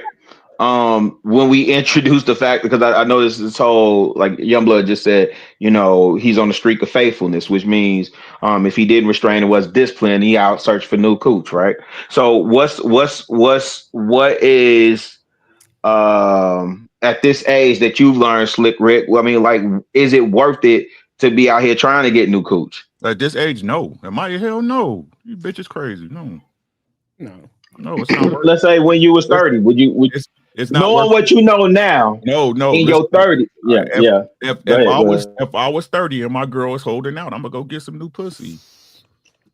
Yeah, that's the thing I hear a lot with the I'm guys. not gonna lie to y'all. Woman is like holding out or whatever she don't give it. And so do you, as the married men, do y'all feel like that gives you the right to go? It don't give you the right, but it's a goddamn option. I feel like you do kind of do. Now, this might be my immaturity speaking, but I feel like if you put, let's say, take a bottle of water, you put the bottle of water on the top shelf where I can't reach it. Don't get mad at me for looking at other water bottles or drinking from another faucet. Like, and I know that's immature, but at some point, logic just gonna have to be logic. I can understand Rilla. The nigga probably smell like daycare blankets. She want to hold out. He ain't getting no pussy. So I get it. So, but Boy, you sound like a whole goofball. You can't put the pussy up here and then get mad at me when I go find some more. That time is over, Blueface. Let me look at dude more clear. I'm gonna throw it on the table. I said I'm a good man. I never said I was a great man. Right. I'm not saying there's not men who can abstain and control themselves and practice what y'all call dick discipline. Right. But like I said, if me and my girl we married and we're in a situation and she's willingly withholding from me, I'm gonna handle my motherfucking business. Is what it is. And again, she got a decision to make after that point. It's just what it is. Continue. Everybody answer the first question, and then brother, that's the question. Yep, I got you. Sir Hell, you can jump okay, in. Rilla? And then we come to you, Rilla. Okay, yes. So I'm sorry. Just some of the comments. It cracks me up. So I'm trying to be professional. So, has there ever been a time where, just being honest, after pregnancy, and then, but I want to be honest. It's us talking, so we can just be real about it. Sometimes it don't be hard. Sometimes I'll be tired. After working, I'd be like, I got 7 minutes. It's gonna be the best, thunderous, most wonderful 7 minutes, and I'm clocking it. Right? So it just depends on the phase. If you with somebody for a long time, y'all are gonna go through different things. Yeah. I think the biggest thing is not treating sex like it is like it's a present, like it's a necessity. And I think that the younger you are, the more you should be doing it, because as you get older, if you're really trying to work at doing something, you're not going to be home all the time, being able to get it in. So like use that time, do it as much as you can, and make sure you respect it as something that needs to be done to cultivate the intimacy in that marriage. But if I'm being honest, it was issues at times. And sometimes there was concern where, all right, am I losing? Am I not doing what I got to do? And her question is, are you not satisfied? You got to have those difficult conversations, because you got to put your ego to the side and really talk about what's going on. And a lot of that stuff doesn't boil down to physical stuff. It's emotional stuff. It's stress about bills. It's things about gaining weight. So the way you address that is you got to talk about it, and you got to be honest. And you never, ever make that person question what they mean to you because you're having a bad moment. You'll never make her feel like you're not attracted to her or she's not special to you. You never put that out there, because that stuff is hard to come back from depending on this, what you're going through. So that's how we did it. We talked about it, and then you work at it. Anybody else want to hang themselves? Appreciate that. Real, it's on you, bro. Go ahead, really. Listen, but you're a newlywed, so you should still be fucking with the lights on, right? So again, Slick Rick said he 52. I turned 51. Me and my wife the same age, right? And so the stage where she's at in her life and the stage where I'm at in my life and where we are in our relationship is different, right? So we've been cultivating intimacy for a long time. Right. So what I mean by that, let me break it down and make it plain. Right. So, right. No. So fucking essentially is for procreation. Right. You're trying to create babies. We're at an age where we're not creating babies. So what we're really talking about is intimacy, the connection between man and wife. Right. So women interpret sex or intimacy or fucking differently than how I would or men would interpret fucking. At this age, that's not the top priority on my list. right? So I have to cultivate ways to create intimacy with her, right? And there's a couple of different ways that I do it, but the main thing is, her thing is she like gifts and she like time. Make sure I'm spending that time with her, and then that intimacy when we do connect is just the consummation of our covenant. That's how we address it. Copy. Appreciate that. E Black, you chimed in on this one? The reason why I'm kind of giggling because it's kind of like it's personal.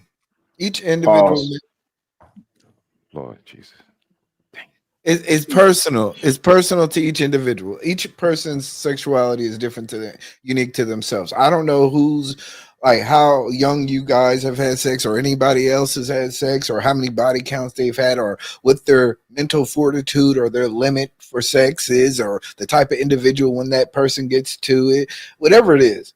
Whatever. At 27, I would say I changed from just passive sex with random individuals to more of a less equality type of situation.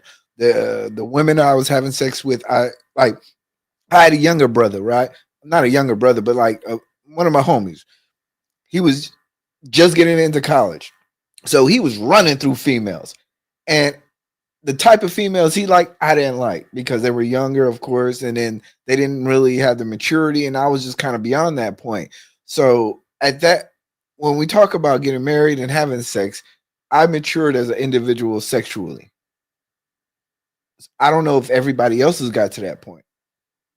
I don't think a lot of individuals don't get to that point to where they can individually say, hey, my limit for not having sex is 2 weeks. Some men say, hey, I got to have sex every day. I've been through that. Not only that, what are they replacing? I've had situations where I had a Monday, Wednesday, Thursday, Friday girl. That's fine. But I've also felt empty on Sunday. And I knew I had to restart it up. So it's because you had a Friday, Saturday, Sunday girl, you felt empty. You was empty, all right, nigga. but I mean, the whole point of what I'm saying is that okay, when you get married, it is an individualistic thing when you're talking about sex. Sex is sometimes interpreted as love. Some people want love through sex, and like I said, I matured enough to understand that sex doesn't equal love. So for me, I don't necessarily see love or sex as not having sex as a rejection of love. I just understand that it's some type of biological thing that goes on with women. I know 28 days out of every other month or month, she's gonna be off the clock. That's fine with me. I'm sexually mature at that time. I understand certain people haven't got to that point because they have never really got to that maturity level. I got to that maturity level, and it was just like, okay, so now when it comes to sex, I understand. I'm kind of like, like Sir Hale say, hey, you're tired. Hey, is the kids running around? Hey, there's a lot of things that go along. I don't take it as personal, but I do understand that if the intimacy where we're not kissing, hugging, or not talking, or having these moments where I feel like I'm being appreciated, that's to me, appreciation is more important than sex. And that's just me. I'd rather feel appreciated as a man than as have sex, because I know through sex, sometimes we use that as a way of domineering a woman. That's not always needed. The appreciation as a man is probably more important to me. So I don't know if that answered the question. I know people like to have long-winded, short answers, but for me, that's kind of like how it go down. Nah, you were good, bro. Appreciate you, man. Appreciate you chiming in. Yeah, I started young, bro. I was knocking them down. I'm sorry, y'all talking about ass. It was like shit. What we talking about? That's like asking. I think all of us, except for Sir Hale, could attest to that, though. Yeah, Sir Hale, you in the low. No, Sir Hale was that. He got married at 19. But I'm saying, like, I had my shit. I'm on record saying I was a slut monkey when I was in the A. I was a slut monkey slightly before then, but it's like after a while for me, it becomes about curating the intimacy. What does that look like? So, did everybody get a chance to answer the question? Yeah, Red, I'm sorry for using so many big words. Yeah, they don't like that shit. You know what? The show has now ended. Signing no style. So my next question is, so as men, as married men, there's another topic that usually comes up with cheating.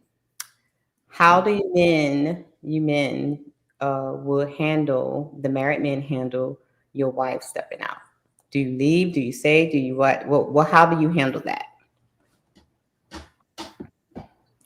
Starting with brother and going around. Oh, I'm not handling that. I'm out. Okay. It's not my deal. Uncle Rick. No. Sir Hill. Sir Hill speaks. Sir Hill was out the building. Oh my goodness. How would you handle your wife stepping out? Do you stay? You try to work out? Can I let me really address it? So the ultimate answer, of course, is yes, right? But that's a lot to come back from. Because if something like that happens to you, depending on how long you've been together, that's going to damage you in some ways, and you got to recover from that. So the simple answer is, yeah, we out of there. But that's going to take some recovery time, particularly if you were in love and you never saw it coming. And I'm saying that because there's a lot of brothers out here who have gone through that, and a lot of them are saying because of the kids and because they can't afford to move, because they think forgiveness is going to change it. And you got the pressure, depending on where you come from, to make it work. And if he's being blamed for it, right, then he's got a lot of weight to cover. So the short answer is, I think most men would leave, because from my perspective, if a woman, if she goes that far to do that, I think she's already gone. Mm-hmm. Do I believe that there are certain instances where I've seen men come back from that, men and women come back? Absolutely. But if I'm being honest, the answer is it's no. Chicago Rilla, would you stay and would you go? Yeah, no, it's a no for me, dog. That's the, and I'm, again, I said I'm a believer in all that, and we do our best to practice the word and follow God's directive. Yeah, that's a heavy betrayal, and yeah, that's a no, because that means for her she was emotionally and otherwise invested in that situation, and that's a lot to come back from. So I'm going to throw this out here because that's what the girls. Can I answer the question? Oh, I'm sorry. Oh, I didn't know your answer. Go ahead. Go ahead. Okay. I don't want to sound like 2K, but I think all you guys' answers are bullshit. I think, no. and what Hale said is that most men would leave. Mm-hmm. I'm sorry, but most men wouldn't. Most men behind closed doors have, especially with the woman that they love, they are very, very, very, very attached. Their pride is hurt. Mm-hmm. But I don't believe so. So if you're asking me, I don't know. Can I ask you a question, E Black? How many men that's been through that have stayed? A lot. Like, I think it's a pride thing. It's a pride thing. It's a very much a pride thing. Have you ever seen? How many times have you seen two men in the middle of the street fighting over the same girl? Like this is. I've not seen it very much, just me personally. And from my perspective, I don't know any men who stayed. I think they've stayed for a little bit, but it got too much, and eventually it fell apart. I disagree. I think a lot more men stayed, whether it's emotional cheating, physical cheating, whatever this case may be. I think a lot more men stay, and I think we, as men who don't share as much, do not really share the stories that, hey, she got caught up with an old dude, and I stay because that's my girl. And I just don't. I don't think we're really. We don't have a way of quantifying this. I just know based on reality, based on the amount of times that I've seen guys fight over girls, the amount of times that I've seen dudes fight over girls when they're fucking with two dudes, when she's fucking with two dudes, and they still stay with the chick, it doesn't add up. You think The only marriage time is I've going seen to make that I change? know what you're talking about. The only time I've seen that though is when the man himself, he got the best he gonna get, and she has leverage, and she knows that, which is why she would even do that. But for a woman who knows that man got options and he could leave, he's leaving. So So having since options is the verb. but wait, since E Black is pulling the old boy that left, right? Saying we capping on stage, right? I'm in the space often saying, hey, you know, I was in Atlanta for 20 years and went to Detroit for 2 years. And, you know, my time in Detroit, I wasn't with Boothang when I went to Detroit. I was with someone else. That woman stepped out on me. The fuck? No, I'm gone. Ain't no coming back from that. Like, yeah, and in a moment, and For the oh, go children, ahead. a lot of times they say men stay because of the children, and you know, so you don't think men do that? No. I think now Be that honest, if Willa, E not Black like is no, if E Black is saying that, then yeah, I could see that happening. But I'm saying the question was for us direct, and I'm saying Right, on this exactly. stage, That's what I'm saying. I don't have no ties to that woman. I don't have kids with that woman. No, we was done, and my wife and I don't have. I'm telling you, as much as I try to follow the tenets of the script, all that stuff, cool. Man, no, you broke covenant, fam. Like that's a different beast. I That's disagree. I just disagree because I think the same way we would ask women for forgiveness. We would go there. I was about to go there. Yeah, because I think women say so. They expect us to stay after they cheat. Then why can't the men stay after they cheat? Oh, Because that's a terrible question. It ain't the same. It's not the same. It ain't the same. It's not the same. And again, it's like you said, you was asking me. You ain't asked if other motherfuckers. I'm sure other people that done it. I done said it before. Privacy is a powerful thing. If nobody know your business, there's nothing to deny. Right. You understand what I'm saying? So most people, if they can keep it in, I'm saying me at this point in age, and I'm on point. No.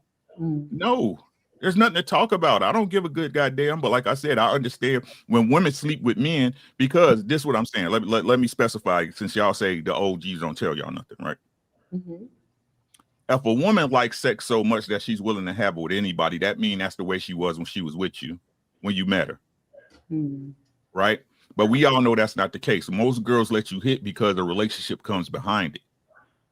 Right. So if she's with you and she's fucking somebody else, she's trying to be in a relationship with that person. She's looking to replace you. I'm going to oblige you as a woman. I don't know. I don't think that's always the case. Sometimes you have women who have. It's not I don't always think, the case. and I don't mean Most it's always the case. I don't mean like the minority of the case. I literally mean like 45% to 50% of the case. Sometimes women step out because of habitual habits or the issues between sexuality and their way of coping with the reality. Right. That's the way she was when you got with her though, right? Yes. You see what I'm saying? Yes. Right. I see what you're saying, but what I'm saying is that but at that point you've already married the girl. I hear you. E-Black, I think though you're supposing that we care about the reason. Who cares what the reason was? I could have been a terrible person. If you do this, it's it. It's unfortunate, but I mean that's just what it is. I think the only difference that could be if a man was just reckless, right? And then he like, you know what? I see it. But it's a hardworking dude. He got options. You know, it's a lot of women who want a decent guy. And if he's got options and he has some self-worth, he's gonna bounce.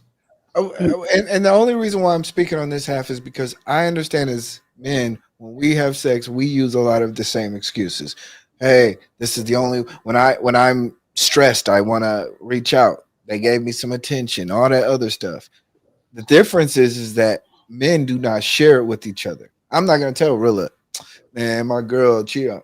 We gonna keep that in. But we know, like in our out of all the situations that we all know about the people around us, women cheat, and most of the time the men stay with them because of, like you said, children, emotional attachment, a lot of different reasons. It's way more than we think. This is not a 25-75. This is more or less 40-45. Like, but stand at what cost though? So, and I want to flip this as well. If a man did this, she should leave too. Now, if she decides to stay, that's on her. But this is equal across the board. Whenever you violate, you don't know what you're bringing to the other person, and it is a very dangerous and unfair thing. So, even as in terms of that, but so are we saying cheating? Are we saying cheating is a reason for divorce?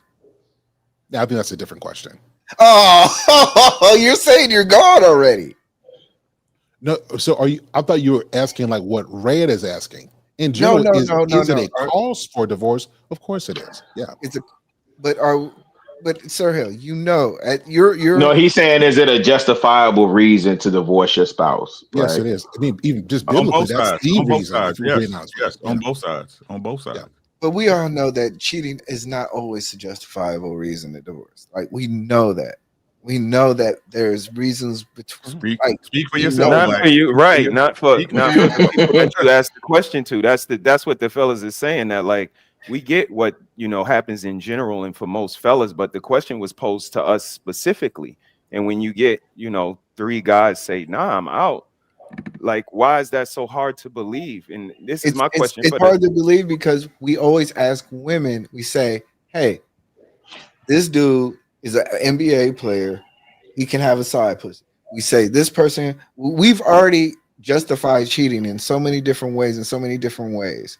Who's we? Now, That's a great question. That's a great question. but society has always justified cheating, especially on the women's side. And then we just act like, oh, the men are just hard stone dudes. I know a lot of simp ass dudes. I know a lot of sucker ass dudes. I know a lot of dudes who cannot live with their women. Listen, Ricky Black. I think it's what Mr. He said or Uncle Rick said before. Like, if she chose him, she knew that that's what was happening in the first place. So it's not like he switched up. That's what he was already doing. It's the same thing with the guy. Typically, if that's what she's been doing, you see it. You may blind yourself to it. It's not a switch up. So those are very different scenarios. I respectfully disagree, but I understand on premise what you guys are saying. You guys are holding the line, but I just don't feel like that's a reality in the world. I don't. I see a lot of dudes. They old lady get hit. They either move across town. They figure out a different way. This is not the end all to be all to marriage. And I'm not saying for me particular, but I'm just saying I'm man enough to understand that life is life. And I can sit here and be like, oh, yeah, I'm about to go. But then next thing you know, the situation may pop up. And then I got to be like, yo, I got this house. I got these kids. I'm not breaking up my family. I'm not breaking up my legacy, my name. What was the reason break it up? She did. What do you mean? But I'm just saying. Right, I'm just like saying. But I'm just saying. I'm like I said, I'm very sexually mature. I'm not right. No, I get you, E Black. For me, I go to instances when you guys just had to like have each other kind of refer to instances in what you see. For me, it kind of play out like this. You cheated on me 17 times and I took you back. I cheated on you 1 time and you leaving. That's what I heard in Bed-Stuy. That was the women talking to the men. And I'm sorry if they got standards. Like, that's my answer. My answer is standards. You cheat on me 1 time, I'm leaving. I got standards. Now, if you let me cheat on you 4 times and you take me back, that's on you. So when I hear this, it's like, okay, you got infidelities going on. But once we even got to have a conversation or we become that couple that got to put both our names on the Instagram page, or I got to tell you I'm on my way up the street, I'm at the store, like all of these things, instead of just leaving, it kind of shows me where you at. You're an opportunist. You want to hold this over my head. You want to be the better person. You want to go to the dinner parties and say, yeah, he cheated and I stayed. And, now he's my child because I got to make his lunch and check his phone and make sure he does what he's supposed to do because he's another one of my children. Again, this is the opportunist. This is when I say, she not into you.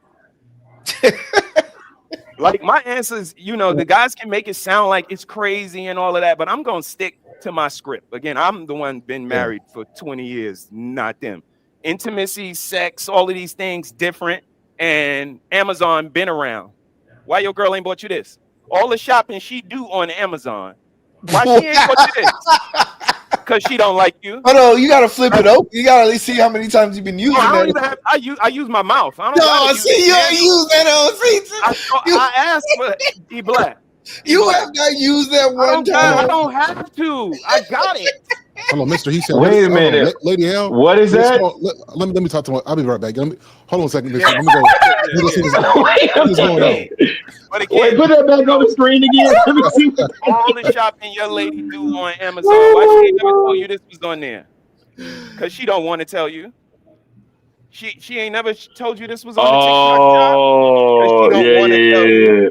Yeah. And again, fellas, if you don't have the confidence to ask, then just light it. But I don't have to light it because I'll look at it, then look at her, then look back at it, then look back at her, then look back at it. Like this is 20 years. Like we know how to do this. The intimacy part, the sex part, and it's been a roller coaster.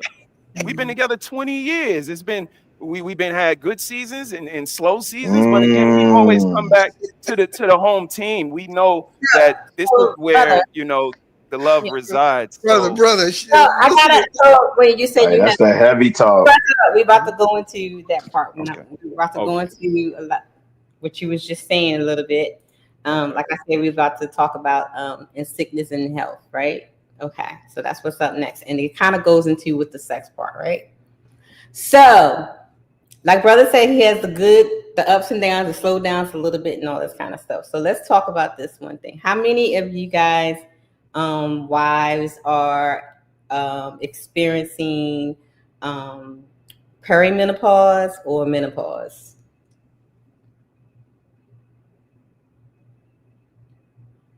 So the question is, and so for those who don't understand what perimenopause, let me give you a little example of some of the things that you may not know. And here's the thing, shout out to my sis. She actually did a show on it, but a lot of times women don't understand that they actually are in perimenopause by the age of 30. And they don't understand why they have all these hormonal changes, emotional ups and downs, depressed every now and then, just acting bipolar is because you're in perimenopause. Don't touch me. Oh, love me. Hug on me. Don't touch me. All that is perimenopause. They might have think they do because I'm just 30. No, yeah. So, how do you guys deal with the mood swings and the ups and downs that women will go through during marriage? Let's start with Sir Hale, E Black, Brother, Chicago Gorilla, and end with Rick. So I don't know. Yeah, I'm honestly, I'm not there yet. But can I address a similar related thing? So we did go through sickness, and my wife, she went through gangliositis, and understanding and grace. There's no other way. Just being able to support, understanding and grace. Like, that's it. And then the other thing that helped me as well is just educating myself on what was going on, and that kind of took off some of the pressure from her trying to explain it while processing what she's feeling. But just understanding the grace. Yeah. So E Black, have you? So I'm gonna put the question a little bit, add a little bit more to it since you say she's not there. So, because internet streets know a little bit. So how did you deal with the ups and downs, mental issues, or during pregnancy, doing just how would you deal with those types of situations? I mean, it's up to, like I said, how do I put this? I come from a really tough background, and growing up in the hood and seeing differences in people has given me, I don't know, I don't want to say grace, but like seeing an individual going through certain things like that, I personally had to feel empathy and understand that this person it's only going to go through a season, and there will be certain moments outside of that will be greater. Knowing a person so long, you understand the seasons. That's the best way that I can say it, is that I think like I said, I don't. If anybody's looking for an answer for themselves, I can't answer it for them. I can only speak to how I was raised and the God I love and the person who I've created as an individual and the empathy that I have for individuals. So like I see when I walk by homeless people, I feel sad. So it's like I can't make those type of feelings come out of somebody else. So when you see somebody going through something, whether it's behavioral changes, whether it's physical changes, I have my level of empathy and I try to be empathetic towards that situation and I don't take it as personal. That's another thing. I think sometimes if I was to say somebody in a relationship, they take it personal rather than understanding that these other individuals are going through some changes that you may not understand. But like I said, that person is the same person. You just have to weather the season because most of the time there is a better way out the way on the other end. And if there isn't another way, you still have to understand that you made an oath to that individual to take care of them. Okay. So I'm listening to what you're saying, and I'm going to say this. I get what you're saying, but for our millennials and VZs and Ws, I don't even know where we're at. What does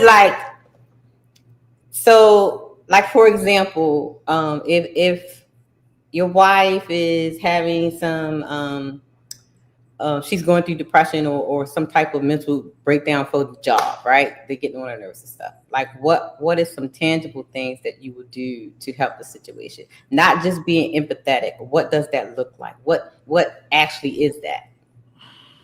And that's the part of it. If you're married, you have to sometimes you really do just have to stop everything, and you have to be all hands on deck, and you have to make sure that you are there for an individual.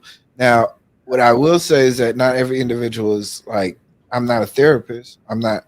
So you have to even say, hey, let's get a therapist involved and see if her medication is correct, because sometimes it could be a balance between birth control and maybe something else.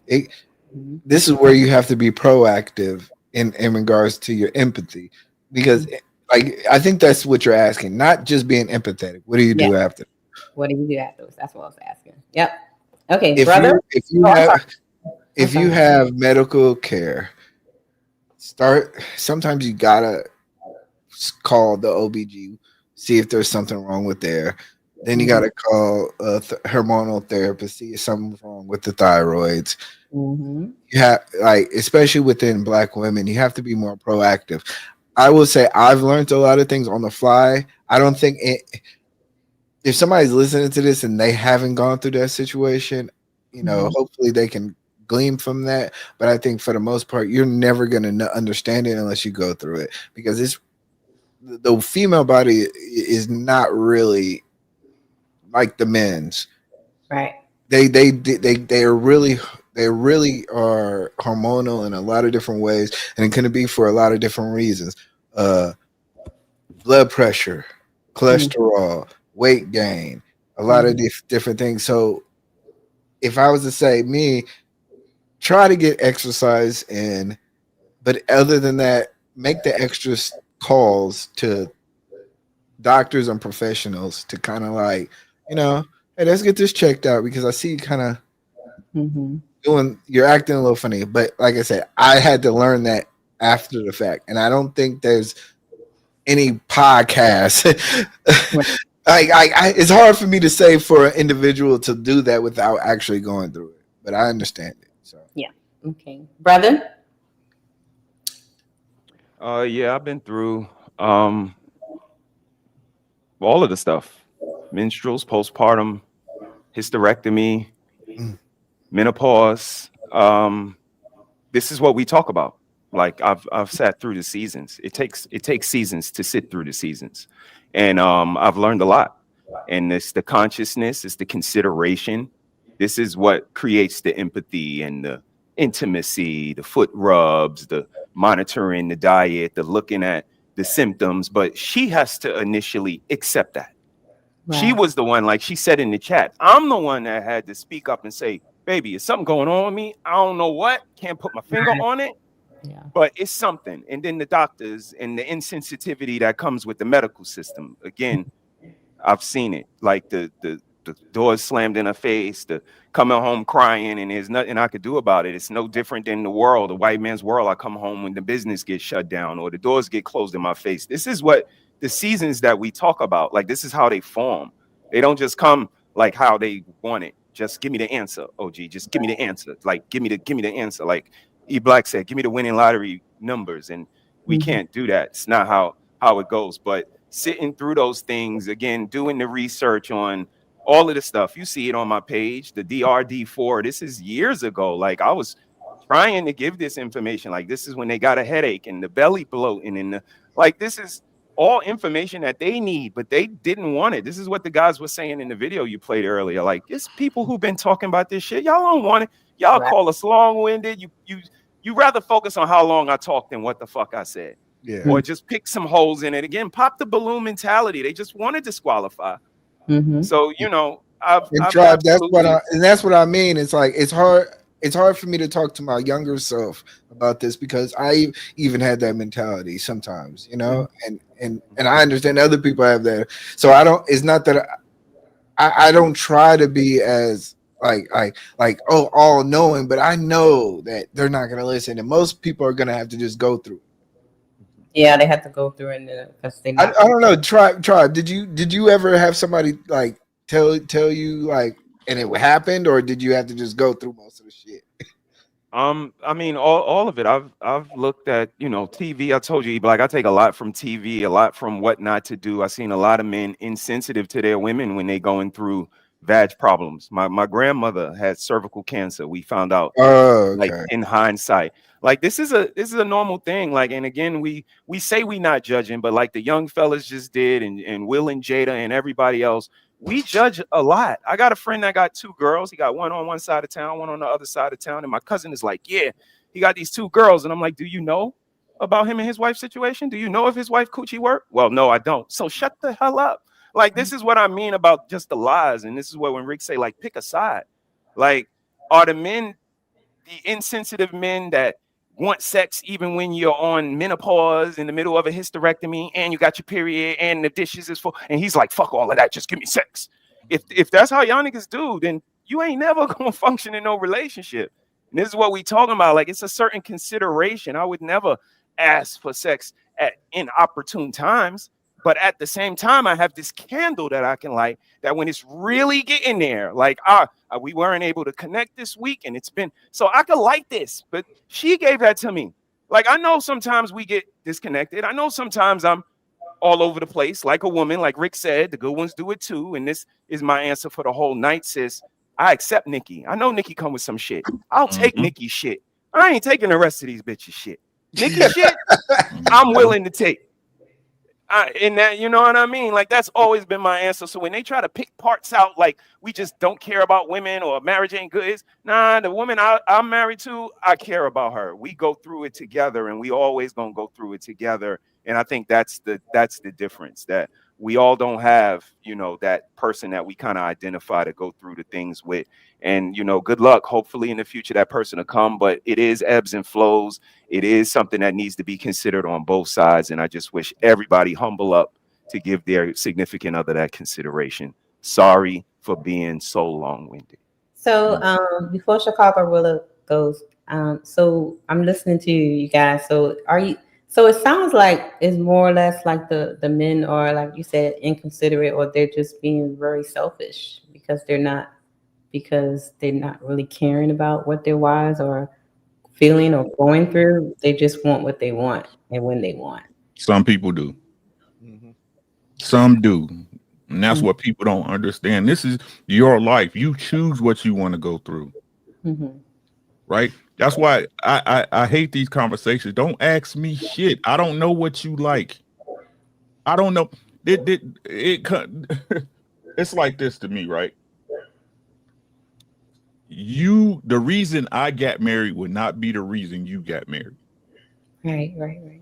You don't look at my girl the way I don't look at your girl the way you look at your girl. That's your girl. Mm-hmm. Right? So no matter what nobody say, at the end of the day, right? I understand the arguments the little dudes have, the young dudes. Now, no disrespect, the young dudes have, right? Mm-hmm. But if that girl was worth marrying, you would marry her.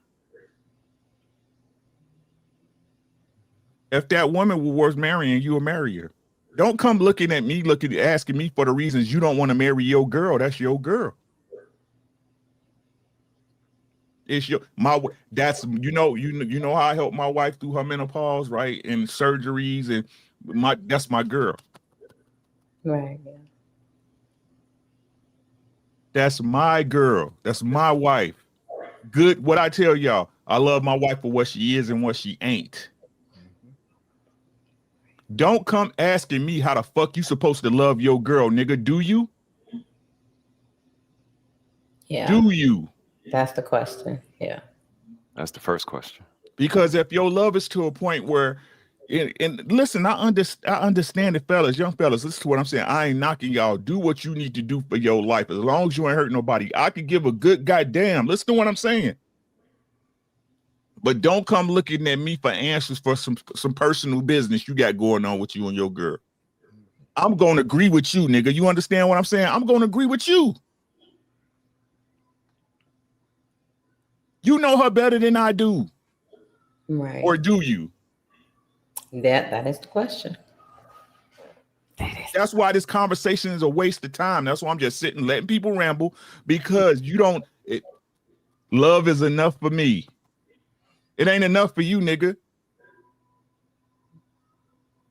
Well, let me say this. I think a lot of men don't understand what they're doing it for. Mm. And I think a lot of times they think that there's supposed to be some magic feeling or something. And I think and that's why I talk about the way I was raised. When I say I was raised this way, or this is my mentality, that is how it is. This is the way I am. But I understand other men aren't men like that. They were built in this society where a lot of death, destruction, disease is going on, and they're not developing as men, they're developing as individuals in this world. So I don't blame them, because if you've never seen a woman worthy enough to be married to, then I don't know if it's whether you're home, your own psychology. There's a lot of different reasons why. But like, to sit here and say, like, in my opinion, like, single life for life was never going to be the answer for me. I never wanted. I knew I wanted to have fun, but I also knew that at some point, as a man, I had to step into my role as the next leader of the next generation that was going to come along. Most men don't get that message, and that's why I understand when people hear me talking, they're like, "What the fuck are you be talking about?" I was like, "Well, I got the message. I'm going to be the next generation, so I got to start getting the wife. I got to start getting the kids. I got to start doing the things that make this next generation ready. Start plowing the land, or getting the land ready." But I know that sounds like a whole bunch of folktale shit and a whole bunch of high praise shit, but it's like, no, that's how I was raised.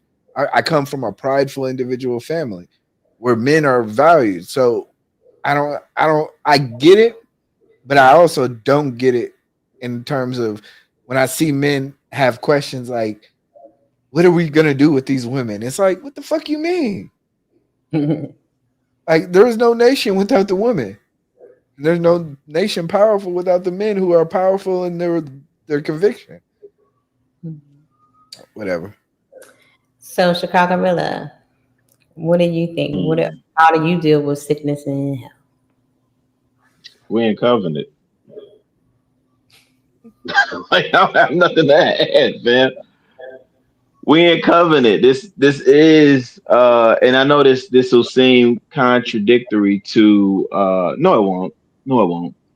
Because I was about to say it seemed contradictory to the cheating part, right? Like, most people think the whole till death do us part. No, if you violate covenant, which cheating does, that's a violation of covenant. However, sickness, seasons, all those things are part of the game. My wife is very in tune with she works in healthcare. So she's very in tune with keeping it, keeping up with a doctor's appointment, what she got to do, what she got to, And the thing for me, my role in those moments, we've had, nothing serious, but just one or two scary moments. Like, hey, we need to explore this, examine this, da da da da. Man, I know my role. My role is to be supportive in that moment. You know what I mean? It's not a burden, right? Because here's the other thing, and I hate that Sir Hale left, but part of, let's see if I got this book down here. I don't have it at the ready. Part of leadership is also understanding when it's time to serve. And that's not that's not a naughty word, a bad word like that. Yes, there are times where I serve my wife. You know what I mean? And so those moments when she may be incapacitated or maybe overly concerned, that's the part where I'm supposed to rush in and assure and confirm and affirm, right? But yeah, man, we in covenant. So this really is sickness is not an impediment, and taking care of her is not a burden, So do you think that that's maybe one of the reasons why marriage has become so difficult for people or people to pair, is because they're so busy wanting to be serviced and not serve? No. I think people don't know what they're getting married for. If people look at marriage as difficult and all that other stuff, why did you get married to begin with, right? We have these conversations in this space or the adjacent spaces about the Disney fairy tale and da da da da da.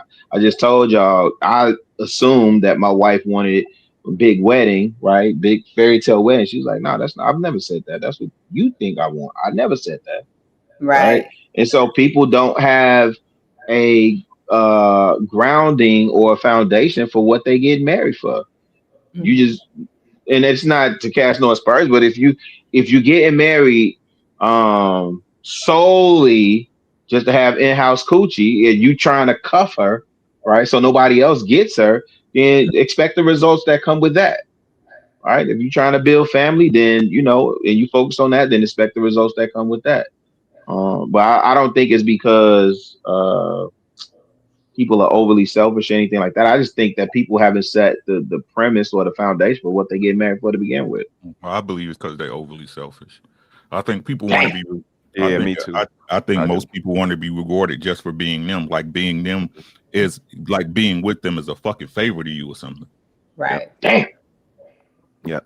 I think most people are opportunists. They want to get out more than what they put in. You know what I mean? And in this pop the balloon mentality type of society, they'll disqualify you if they're not able to capitalize off of the relationship, off of you.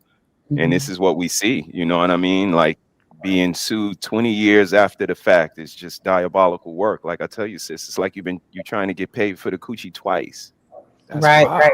Yeah. I mean, look at the absolute baseline of people say you scared what's going to happen to you. You scared what's you worried about what you not getting. You worried about it's selfishness. Nobody say that's what.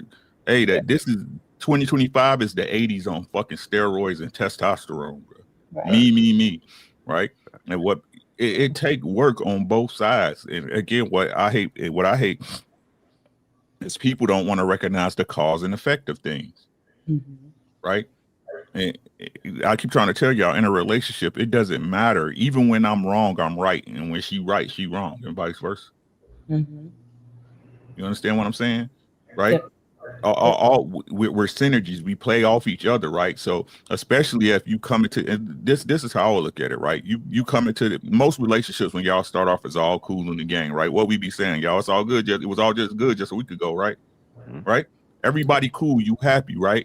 Something happened what makes somebody feel a certain type of way. Either you not expressing it or you not talking about it, or it's a true fact that you act in a certain way towards that person, and people act like them responding or being them don't have nothing to do with you. Right. Yeah. You see what I'm saying? Like we both got roles to play in this thing. Play your fucking role. Do your job, nigga. That's what's wrong with you, y'all millennials. Y'all don't want to work. Everybody want to be a podcaster or a goddamn TikTok star, and y'all just want to sit in the camera and get paid for nothing. No, do your fucking job, bro. Do your fucking job so your girl, when she do come with excuses, you can laugh in her face. I'm gonna tell y'all what it is. Facts.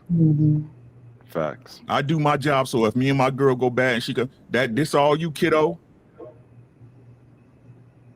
Right? So again, it's not my job to explain what marriage mean to me. You not me. The shit I can do, you can't do. The shit you can do, I probably can't do, or I probably can. I ain't gonna even lie to you niggas, right? But you gotta find the love in your heart to want to dedicate your life to somebody. That ain't got nothing to do with no OG or somebody else telling you what the fuck it is. That's a you problem. You can't find it in your heart to love nobody for a lifetime. And if you feel that you don't need paper to do that, y'all can't do that either. So what the fuck are we talking about? Everybody know what's wrong, but don't nobody want to be a part of it. And the people that's a part of it, y'all look at them like they crazy, try to say we liars and we doing this and that. I'm on side missions. Y'all still playing The Legend of Zelda. I'm on side mission. I don't know what that is, but okay. My family is raised. My foundation is set. That's why I said earlier, y'all don't understand. Y'all got these foundations thinking y'all building the house. Ain't no goddamn foundation. You over there, the mama over there, the granddaddy over there. Y'all got the game fucked up, but y'all got it though. Y'all got it though. 2K, that's my boy. That's my guy. He talking all that shit, but he married though, ain't he? Right. That's why I don't pay 2K no attention. God damn it. God damn it. You can't be trolling, okay? Y'all just don't know. Oh, I trust me. I've already known that. No, listen to what but this what I'm saying, right? This what I'm saying. We got to realize the truth when we hear it. That's all I'm saying. Oh, that's what you saying, the truth? Yeah, the truth. Not your truth, not his truth, the truth. You understand what I'm saying? Okay. Do you love that? Do you love that person enough to give to dedicate your life to him? Right? Do you love that person enough to put your financial, supposedly all you rich niggas on YouTube, your financial status at risk? Right? Because y'all talk that prenup shit, that shit get nullified in every goddamn state. We all done seen it, right? Since we want to play generalities. If it's not for you, shut the fuck up. Why are you here? Why are you here? If you just here for entertainment, say that. That way we can entertain you. We can do the monkey dance and shit and move on and stay with ignorant shit. You understand what I'm saying? But I keep trying to tell you, I love my old girls. Sometimes I was right, sometimes I was wrong, but I'm still here. Where you at? Okay. Where y'all at? I have a fun question for y'all. What is the pettiest fight you and your wife ever had? E Black. I think the pettiest fight. I think. Oh, we were going to the beach, and she wanted us to wear the same clothes, like not the same clothes, like matching clothing, and I'm not going for it. I'm not going for it. But I ended up going for it. So. Oh, she convinced you to do it anyway. Let me say my stuff because I gotta go. I gotta work in the morning. Okay. What is your the most pettiest fight we had was, I can't even say it looked like it was about us, but it was about somebody else. That's why I tell y'all, keep people out y'all shit. You know what I'm saying? Like it was about somebody else, and it blew up way past it should have been. But it looked like it was about some shit that was said, but it wasn't. It was about some underlying shit that she was trying to take care of a person I already told her not to. You know what I'm saying? Right? Most arguments you have ain't really about what you arguing about. Okay. That's a fact. Okay. Right? So like I said, man, hey, if it's for y'all, hey, send me I hope I get an invitation. Right. What's the before you go? What is the last thing is what would be your advice for let's say if someone is like engaged and they're about to get married? What would be your advice for them? I have none. Damn. I have none. Follow your gut. Because you ain't gonna blame. That's actually good advice. That's actually good advice, but that is good advice. You're not gonna blame me for your fuck up. And that's all people be doing. Look, I don't need advice from nobody. Like I said, I talk to God. I don't need advice from nobody. I'm a man before I'm anything. And that's what y'all don't understand. Why y'all looking outside y'all selves for the answers? Because you don't know you. Ooh, that's good one, brother. I love y'all, bro. I'll holler at you tomorrow, bro. You already. Hey, hold on. Terrence Bud Crawford, right? Yeah, what about him? The greatest of all time, right? No. Oh my God! No. He won. Look. No. Don't drop me. No, you guys. I'm gonna keep it. No, I'm gonna keep it a bean with you. I don't Look. hear it. I'm gonna keep it a bean with you. Bud, that dude. He that dude, right? But the way they hyping up that Canelo fight like it was spectacular, like he did, no. Bud did nothing for the first 5 rounds. He started stepping on the gas after 5 when he saw Canelo's legs was going. Have a good day. Oh, now you want to leave? Horrible. But is he that guy? Is this his era? Yes, but he still ain't better than Floyd. It's his time now. I give you that. It's time now. Yeah, y'all be easy, man. I love y'all. You black, it's good to see you, bro. Yeah, Peace, y'all. He has horrible takes. Horrible. Just terrible boxing takes. Horrible. Chicago Villa, what is your pettiest fight you ever had with you? Man, ain't none of them shits been petty. All of them been serious. I don't know. I was sitting up there thinking about like, damn, our petty. You know what's funny? Our petty arguments are usually about like just like the differences in our opinion. Like she a Gemini. For what that's worth. Why you do that? For what that's worth. For what that's worth.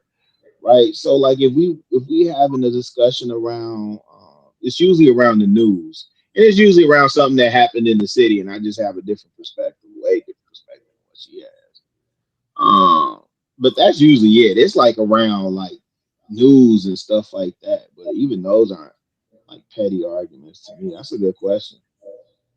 Yeah, but none of them shits are petty to me.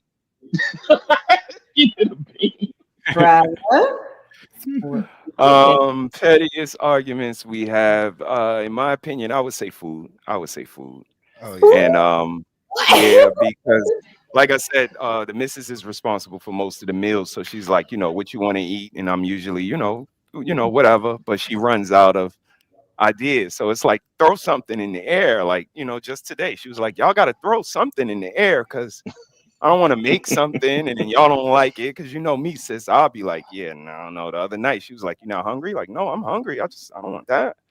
And it's just that, that honesty that we married. So it's we have those back and forth. Why you grunting?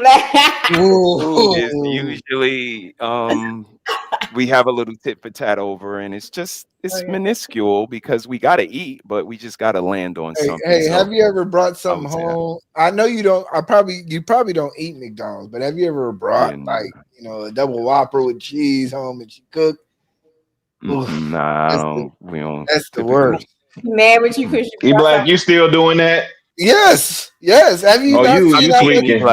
Have you not seen on his way from the casino? He got to stop. Right. Yeah, he tweaking. Oh, that's where he been all this time. He been in the casinos.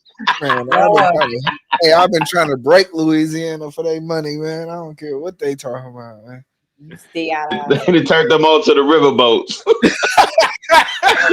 God, dog. That's a thing. That's a good one though. The food, realistic. That does cause a lot of petty arguments. It's usually in the reverse though when you asking your lady like, "Hey, what do you want to eat?" Okay. No. It's right before you drive home. It's right before you drive home. You're about 2 blocks away. Yes. Make that right. And yeah, she'd be like, "What we gonna eat tonight?" What you mean? We about to go in this house. Ooh. Oh, so you ain't gonna stop over? Yeah. That's usually the most pettiest. Yeah. Yeah. I will throw a whole argument off. I am like so that is the one pet peeve I have. Like, don't stop me while I'm driving. Let me know where I'm going. If we driving home and we about 2 blocks from home, do not go to Walmart, Walgreens, Pack and Save, IKEA. Oh damn! Without letting me ladies. How ladies. with the shopping? Oh man. You know, When her mom go, I stay home. money and shop. Me and Nikki go. Me, her, and her mom. We can go for a little bit, but sometimes I'll sit and wait. You know, it's different varieties. Sometimes I'll sit and wait. Sometimes I'll just sit home. But yeah, it could be time consuming. Well, the shop is still an experience where you at. You said, and it's still an experience here. My wife works from home, so she orders a lot of Amazon packs. So the shopping ain't the issue. The food is the issue when it's time to like go out and eat and order what you want. And I need ladies to just learn to be a passenger princess, man. Just learn to be the passenger. When I'm driving, I'm driving. We both can't drive. Don't be over there jerking and putting your like you mimicking putting your foot on the brake and all that. No, fam. Relax. Absolutely not. Absolutely not. You doing all that? You must be a bad. Hey, look, I was in the South. I was in the South for 20 years. Like compared to up here, I drive slow compared to up here. You know? No. No, if she's pushing on air brakes. Yeah, I roll in the stops. I don't mash the brakes at the light. I roll in the stops. Yeah. See? And I just said that. No, I was just saying that, like, no, that's not but the whole, why you didn't go this route or, hey, what did you I'm driving. Really like 2 or 3 weeks ago, I got hit for like $350 on a here, take my car, go shopping at like grocery store stuff. Yeah. I was like, what the fuck you do with $350? Like inflation.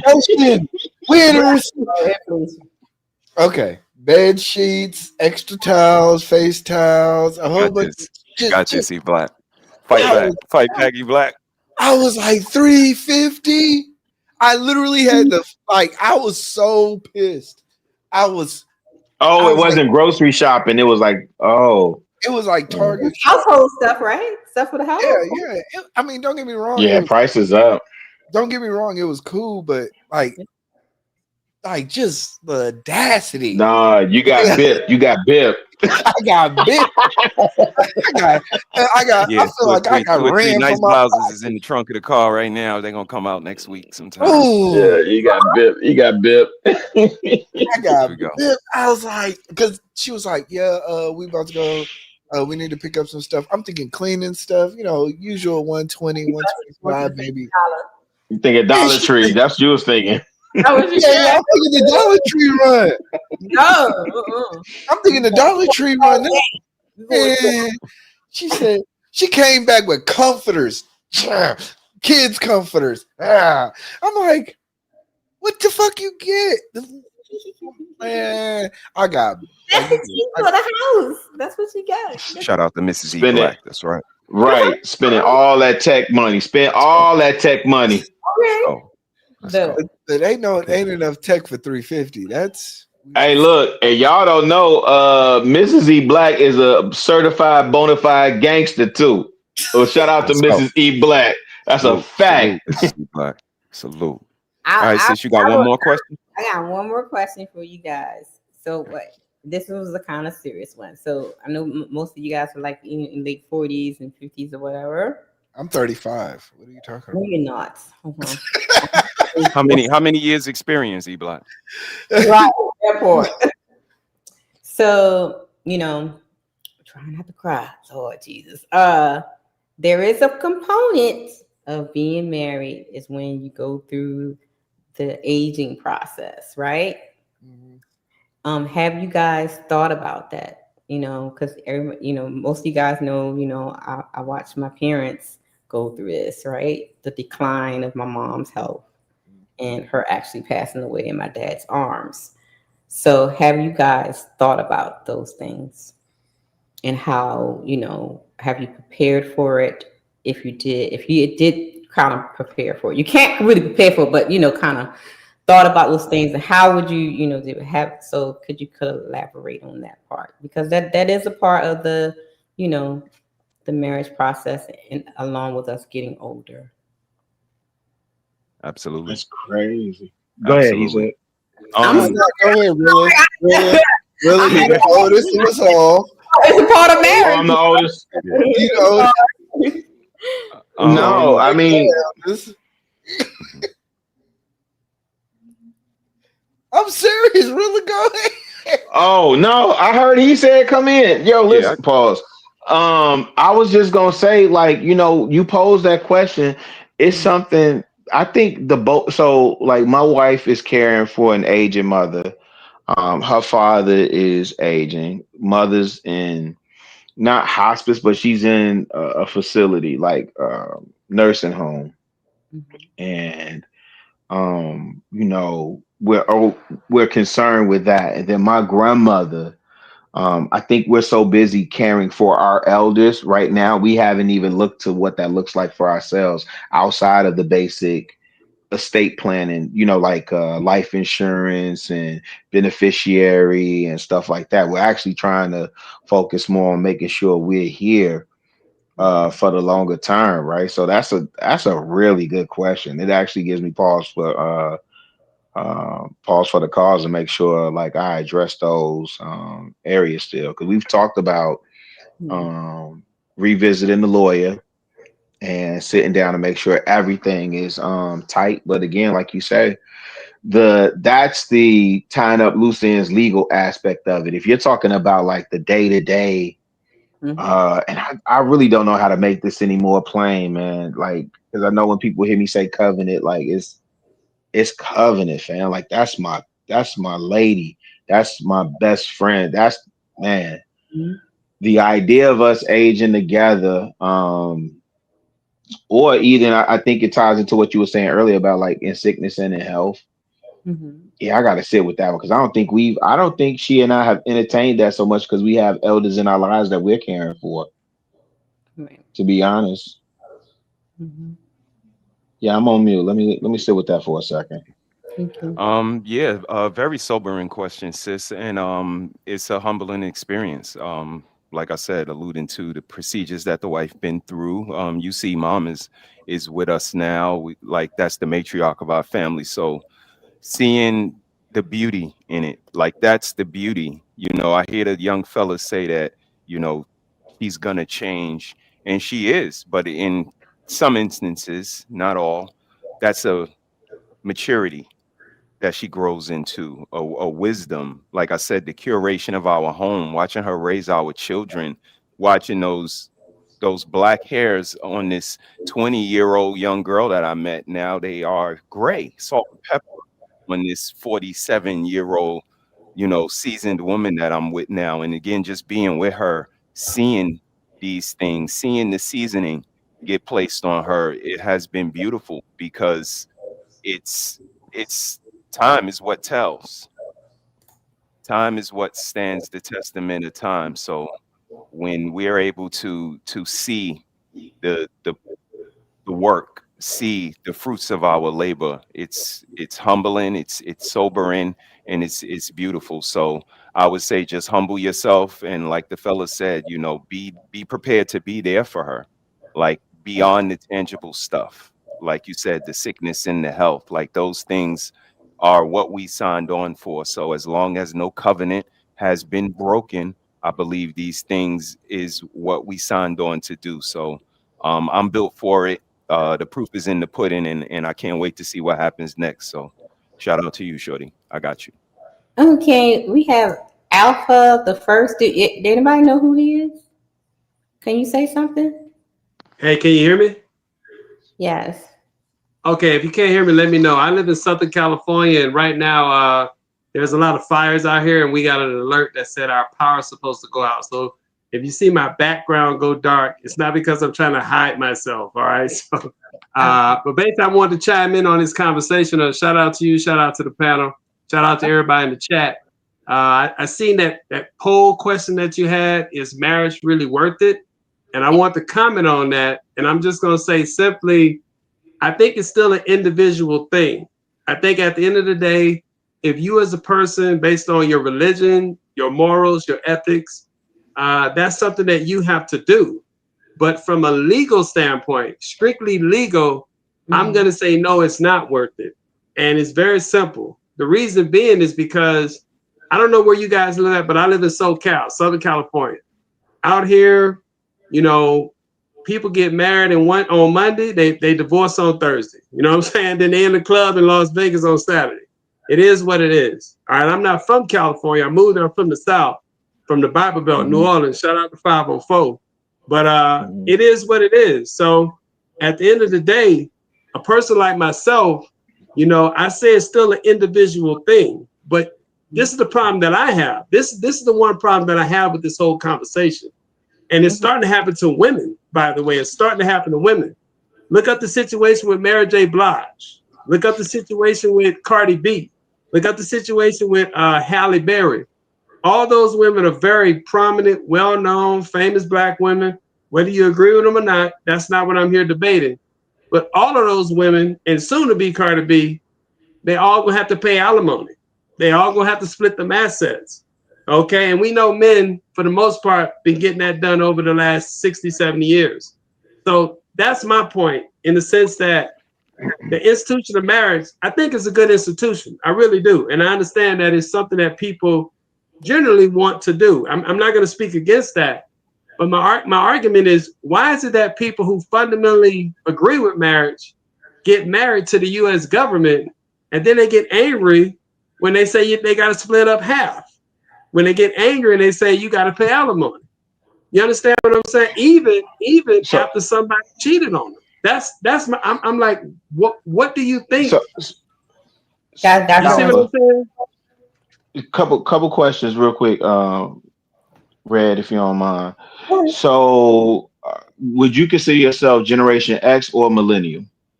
I'm a millennial. I'm an 80s baby, man. I watch GLG on a Saturday. You know what I'm saying? Transform, all that shit. You know what I'm saying? Yep. Shout out to Autobots and Decepticons, right? That's right. So Saturday morning. So without the institution of marriage, how do we create families, build community, restore the village? That's an excellent question. And brother, that question right now is the $1 billion question. Because right now, I know you guys have heard this, Morgan Stanley is predicting 45% of the women in the US population, 45%, most of them are Generation Y, millennials, us, 80s babies. Most of those women are going to die. And I'm not saying this out of bitterness, resentfulness, or I couldn't get the girl or nothing like that. I'm just stating a statistical fact. Right now, 45% of the women in this country are going to be dying single and childless. And the key word is childless, because at the end of the day, some women, in my opinion, some people just don't want to be married. I'm one of them. Okay, I don't want to be married. So, right? so it goes back. I believe in co-parenting. But go ahead. No, you just kind of torpedoed it. Dang. Yeah, I know. Yeah. So I know. So yeah, then the cycle. So he talked about breaking cycle. So then now, so are we advocating for perpetuating the cycle when we know I'm not talking about possibility. Anything is possible, but the probability of a child being successful in a 2-parent household where both parents are under the roof and there's structure there versus a co-parenting situation. And mind you, I have experience with the co-parenting and rearing my children, right? And for the record, you know, I have 3. I'm on the record: 3 boys, 3 girls. Okay, my 2 sons, 2 of my sons. I have 3 sons. 2 of them are married, and one of my daughters are married, right? And they're both, all 3 of them, really in long-term relationships, right? So for me, it becomes a matter of, if we're advocating for these things, in terms of just do what you like. If it's digital underground all over again and do what you like, then how do we get to community and village without the family? And I'm not even talking about being married to the government. By the way, when we keep making this insinuation or this implication that marriages that end in divorce, it's 50-50 split and da da da da da. Most times people are leaving with what they came with. The average working man, working woman, you know, even those who get married in poverty, what are you splitting? There's no alimony to pay. There's no assets to split. And if you have children, then there's the child support to consider. But the child support is considered whether you married or not. You put a baby in it, you got to handle that. You know what I mean?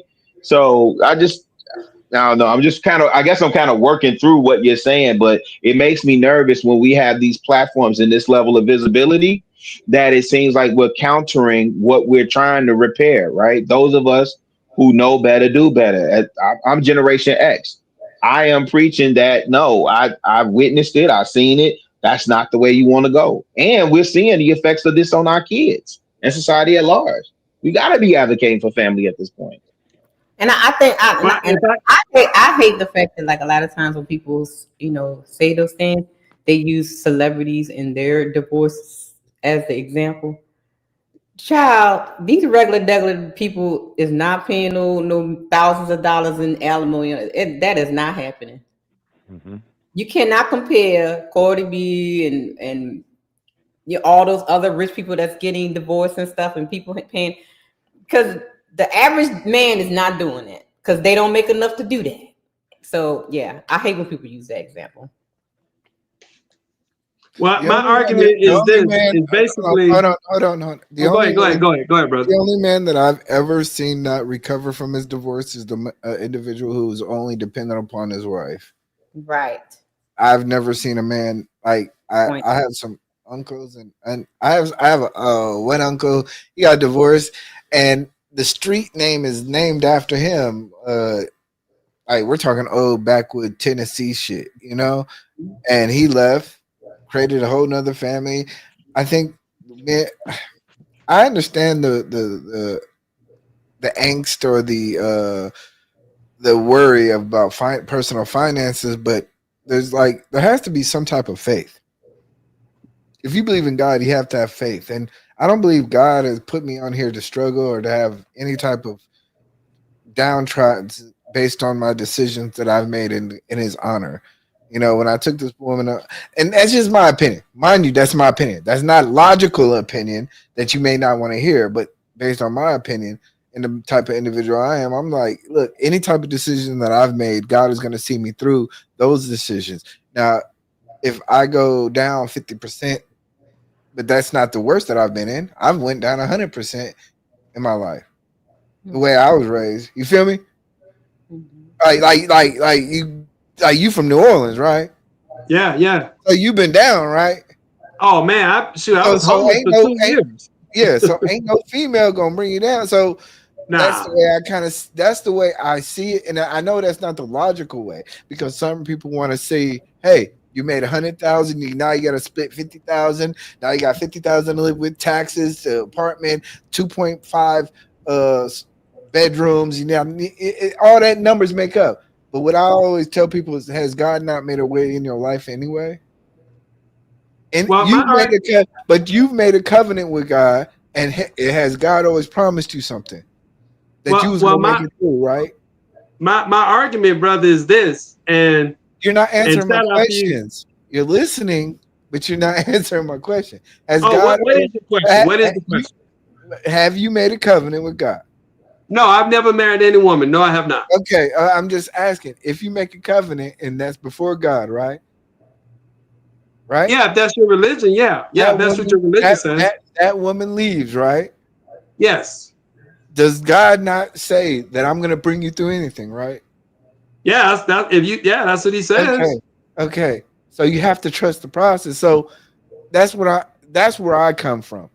Okay. I come from the faith that hey, whatever the situation, God is going to see me through because I know God is going to bring me up as the man that I am, or I should be, on his throne as on to his right and to his left amongst his flock, right? I'm all this whatever, and I get it. But if you don't believe in God, and if you don't believe, have faith that if you believe that God has only put you here to suffer on the eyes of a woman, that's your opinion. I don't believe God has put me ever in this position. Well, I can't speak against anybody's religion. Yes. I believe in God, but I don't have a religion. The closest belief that I have, and I'm not one, but would be close to Freemasonry. If you look up Freemasonry, their belief is just in a God, not any one God. So that's kind of where I'm at on that. But if that's your position, I do agree with you that religion and marriage is pretty much in the same bed with one another. I'm not talking about religion. I'm talking about faith. Yeah, faith, exactly, faith. The idea of faith, and I agree with you. Faith is not based on numbers like 1 + 1 and 2. No, faith is its own thing. So I agree with you on that. I have no problem with a man having faith in religion. I have a problem with people who are atheists, but that's another subject for another day. Okay, but my position is real simple, and it's the legal argument, and that's the problem we're not having in this discussion. Is that legally in America, you can't do everything you want to do. Legally, you might spiritually say you want to do something. You might say, I deeply feel that I want to do something, but that don't mean you legally can do it. And the reality is this: if you choose to go get married and get a marriage license, essentially you are telling the government, which is what is our government does not have a particular religion. It says in God we trust. It believes in the concept of a God. It believes in God inalienable rights, but it doesn't endorse any one religion. We don't endorse Christianity. We don't endorse Buddhism. We don't endorse Judaism, and on and on and on. So when you go to the government, which is essentially non-biased to any one religion, right? You're essentially letting someone who doesn't have the same faith as you make a decision over your relationship that is based on your faith in your religion. That's my argument. I don't believe that you can do that with a government that's going to have that position, because in my opinion, you need the government to back up and to support your marriage. Right now, we have something called no-fault divorce. And it is what it is. I'm in California. I don't know where you guys, I'm in Southern California. In Southern California. I'm from California too. I'm from okay, Oakland. so you out here, you know how wild people get there. I live in Texas too. I live in Texas. Okay, well, shout out to Texas. Shout out to Big Texas. And shout out to Texas. All right. So is it that you're afraid of the whole, if you marry someone and then you get divorced and she's gonna take some money from you? Is that your fear? Is that what you're really basing all this on? The fear of getting married and you get divorced? And the word fear means false evidence appearing real. And I'm not giving you false evidence. I'm giving you real evidence. And the reality is, legally right now, I live in a state called California, state of California. There's something called no-fault divorce. At any time, at any moment, any spouse can say, I don't want to be married anymore. I know our religious vows say this, and I know our religious vows say that. But guess what? I want to be out of here. At that point, there is absolutely nothing legally you can do to stop your significant other from leaving, period. And if someone wants to give you the quote-unquote prenuptial rebuttal, well, you can get a prenup. The reality is prenuptial is not guaranteed. Ask any divorce lawyer that. There's a certain clause in the prenup.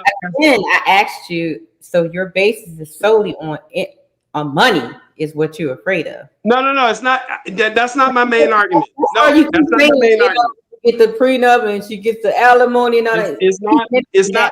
My argument is not strictly money. My argument is simply, I acknowledge what the brother said, is that marriage is closely tied with someone's faith in their religion. And I just don't see how you can get married to someone and be in a legal agreement with the government that does not support your religion. That's my argument. Regardless of money and whatnot. I don't care if your pastor want to, half up your house and you ain't married to the government. That's between you and your pastor. But I'm saying there's no way you can, because here's the deal. Here's the reality. If someone and you guys get married together, and let's say you want to go get some marriage counseling, let's say you want to go to your pastor, And a lot of people do that, and I encourage that.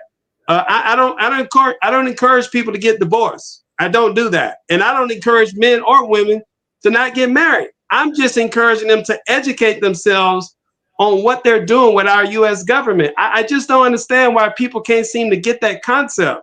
That your faith in your religion is not going to stop how the government wants to end your marriage. It is what it is, and I acknowledge human emotions. But what you're doing, One mic.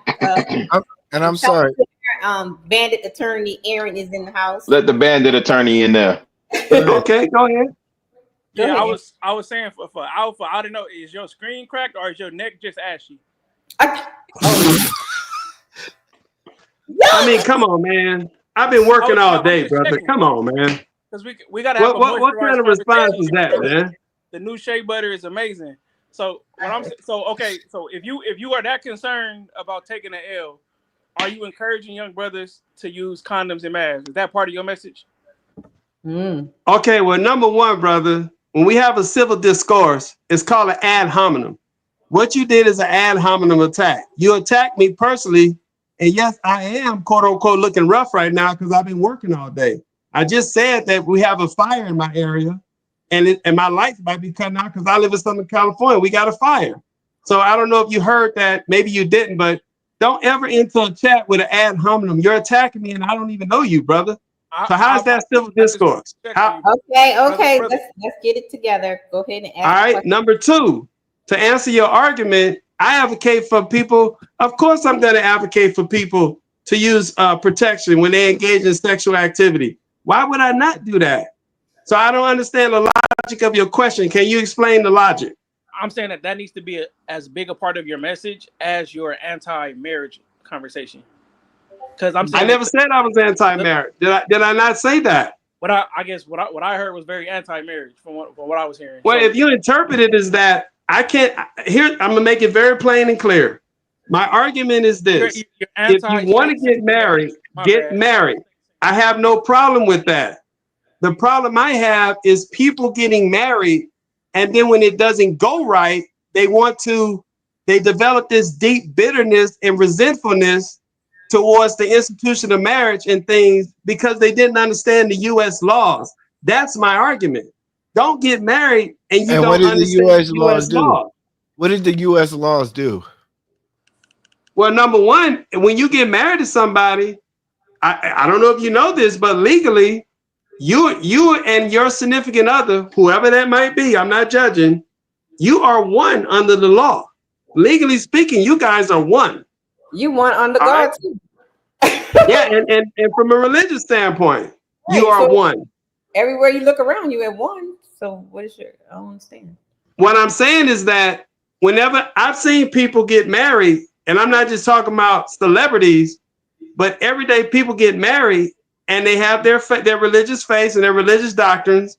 And then when the significant other doesn't cooperate right in the marriage, infidelity, just spousal abuse. I've seen it all, man.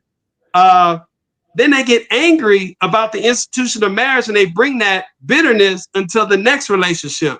That's what I'm trying to say. We need to do something to tell people that, yeah, you have your religious beliefs, but there's also legal government.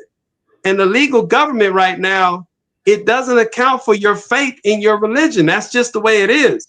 They don't care if you got cheated on. They don't care if your person decided to leave off and you wanted to go to church on Sunday or what. They don't care about that.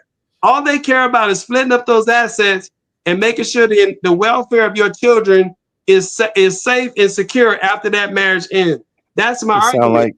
I hear your argument. I mean, his argument is legitimate, but it sounds just like incarceration. So if you have this knowledge that the government is, this big bad monster that's waiting to feed off of your demise, why feed into it? Right. This is why we're talking about speak to the honor, the duty, the responsibility, the selflessness of the union, and not the ultimate demise or what would happen in the demise or people can leave for any reason. I think that's not new information. All's fair in love and war. That's the first piece of information we get about this. Right. So how we forget this again? She can leave at any time. Who's she leaving though? Who is she leaving? A good dude? Is she saying, I wonder if I'm gonna get a better dude the next time? But let me think about it. Let me think about it. He didn't have a religion. He didn't, you know, he was spiritual. He didn't he wasn't authoritative. He wasn't charismatic. He wasn't a family man, not too articulate. He didn't like big words used around him. Like, look at the dynamics that can add up to be your husband. Mm-hmm. And we wonder why things don't always work out, because again, we got to put our best foot forward in relationships. That's all of us, men and women. And I think when we talk about the demise, the divorce, the end, or how the government controls everything, or it's just a piece of paper, money's a piece of paper too. And on Sunday, when it's football time, I hear the guys saying, go San Francisco. And that's just the city and the state. So I don't fall in line with the government, because I see you guys have way more allegiance to your football team than you do to your city or government when it comes time to make an honest woman out of one woman. So I just hear a lot of pop the balloon mentality, a lot of reasons to disqualify marriage, disqualify love, disqualify wives. And I'm just, you know, I hear what they saying, because the juice just ain't worth the squeeze in 2025. But, you know, the women that I admire are kind of cut from a different cloth. So I appreciate all of the fellas chimes ins, but for me, I think that like the fella's been saying, I think the ultimate selflessness, the sacrifice, the duty, the honor, the responsibility, I think those things kind of tip the scale when it comes time to weigh. I wasn't thinking about divorce or a woman leaving me when I got with her. But then again, I also thought about what it would take to be a good husband, what it would take to be a good father, what it would take to be a good son-in-law, what it would take to be a good friend. And so, you know, if we're not thinking in those compartments, then we might get a little bit off track. Sorry for being so long. That's the question that's the question I want to ask the guys. Do y'all think that because the men, like Alpha that just came up here, are so focused on the negative side that, you know, because there is a saying, you know, you are what you think. Life and death is in the power of the tongue. What you think, that's what you want to be. So if you're coming into something with a negative outcome already, like right out the gate, that's what's in the back of your mind. Why be surprised if that's what happened? Because you're actually speaking it to existence before you even get into it. What do you guys my think? lights just went off, so sorry about that. I guess the fire took our power, but go ahead. Okay, I can see you a little bit. Go ahead. Bandit, what you think? Do you think because you got men are like already saying that that's what's going to happen, or afraid already? So it's like, well, what's the point of even doing, because you're already speaking into existence of, you know, all the bad things that could happen. It could happen, and you're constantly talking about it and saying it's going to happen. You know, like, what's the point? I guess I don't think that's the problem. What's happening? I'm saying that the most marriages, most relationships will work out if the man just keep giving the woman what she wants in the perpetuity. I think what breaks the relationships apart is when a man can't deliver with something that a woman wants. Okay. What you So got? I don't think it's necessarily being negative, but understand the nature of women. In most cases, it's inevitable. Okay. What you guys think? With I don't know what you said. Y'all agree? I don't take a negative approach.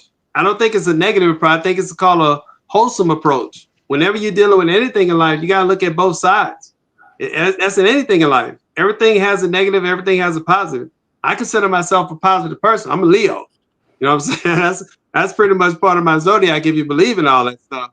But the reality is, it's not a matter of being pessimistic and saying that your marriage will end because of what you didn't do right or what you didn't do wrong. I'm simply saying the reality is, legally speaking, from a legal standpoint, whether you put in the time to your relationship, whether you put in the time invested, it has absolutely no bearing on what the government and the law is going to do to end your marriage. And so that's what I'm saying. I don't go into anything.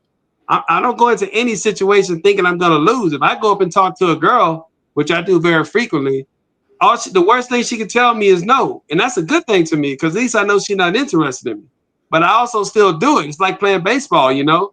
Just because I strike out one time doesn't mean I want to do it. You know, I won't go to the plate again. But the bottom line is that the reality is this. People, it's the thing that's really getting me. And I really hear this a lot from people who have their deep faiths. And I'm not against you having your faith. But it is really, really concerning to me that they're getting married to a government that doesn't support your faith. That's my problem. And I'm running into a lot of people. I'm a millennial. I'm your younger brother, whoever the Gen X brother is. I'm your younger brother. Yeah, I seen what y'all did as a Gen Xers. I seen the house parties and kid and play and all that stuff. I remember all them days. I was too little to engage in it. But I'm tired of seeing so many people get all these divorces, and then they coming out of the divorce bitter and resentful and saying all men ain't this and all women ain't that.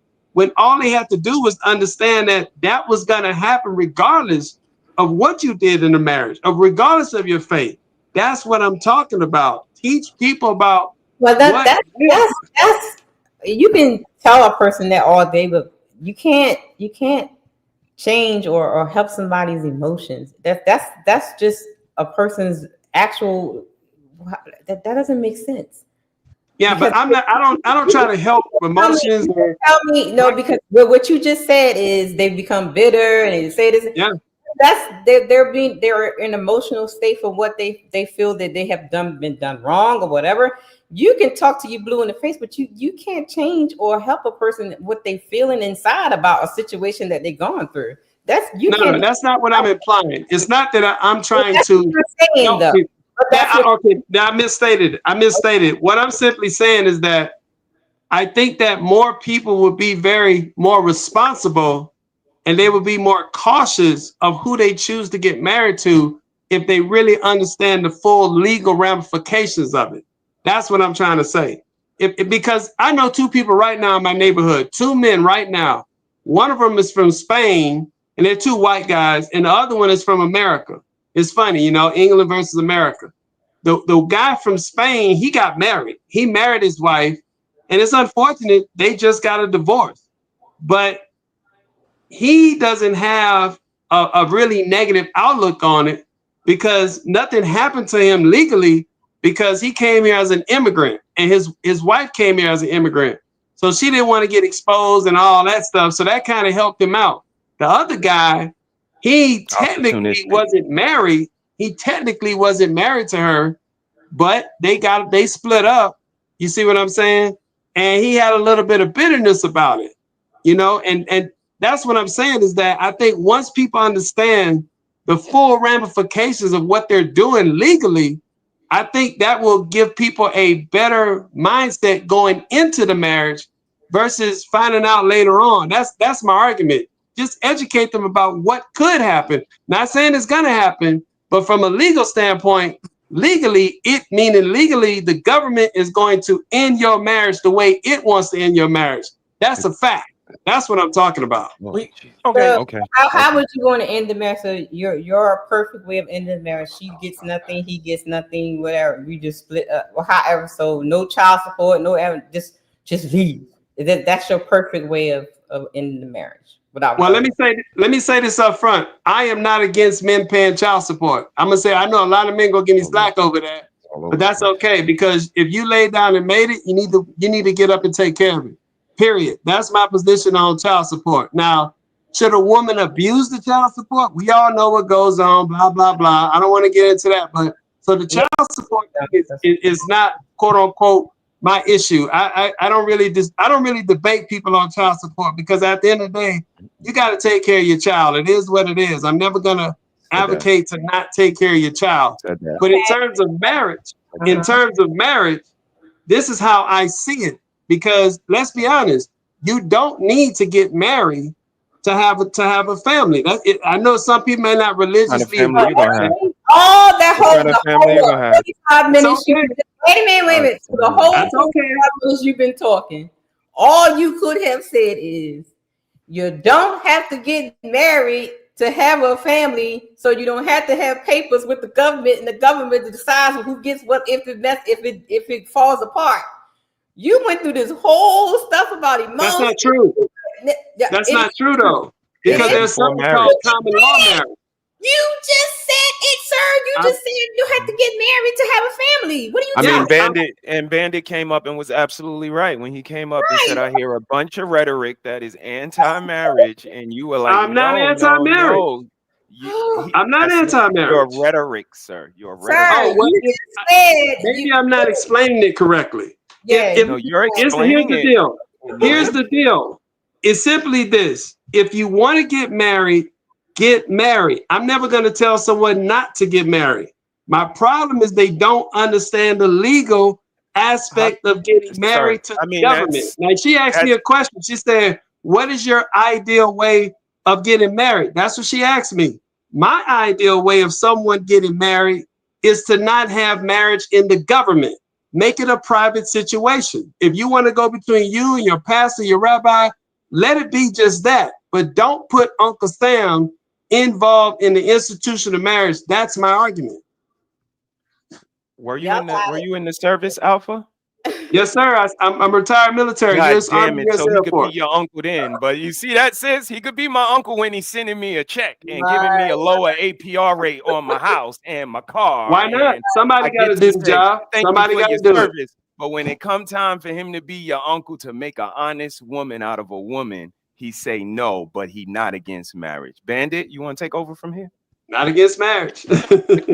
I guess I don't know. He must think this is our first day on YouTube and we didn't understand what we were listening to. Right. No. Go ahead. Talk for another 30 minutes. Go ahead, Arnold. So I guess we understand it that you say like this state sanctioned marriage and all of that. I'm saying that I guess as far as I'm concerned, it's a bigger L men are taking as far as the child support part of it. Right? Because we saying if we know the marriages aren't working, what about these random relationships that people are having and are having kids inside of? Right? Because I'm saying that that's as big as a marriage. Because I'm saying is most men get off of a marriage with no money left behind, with no alimony.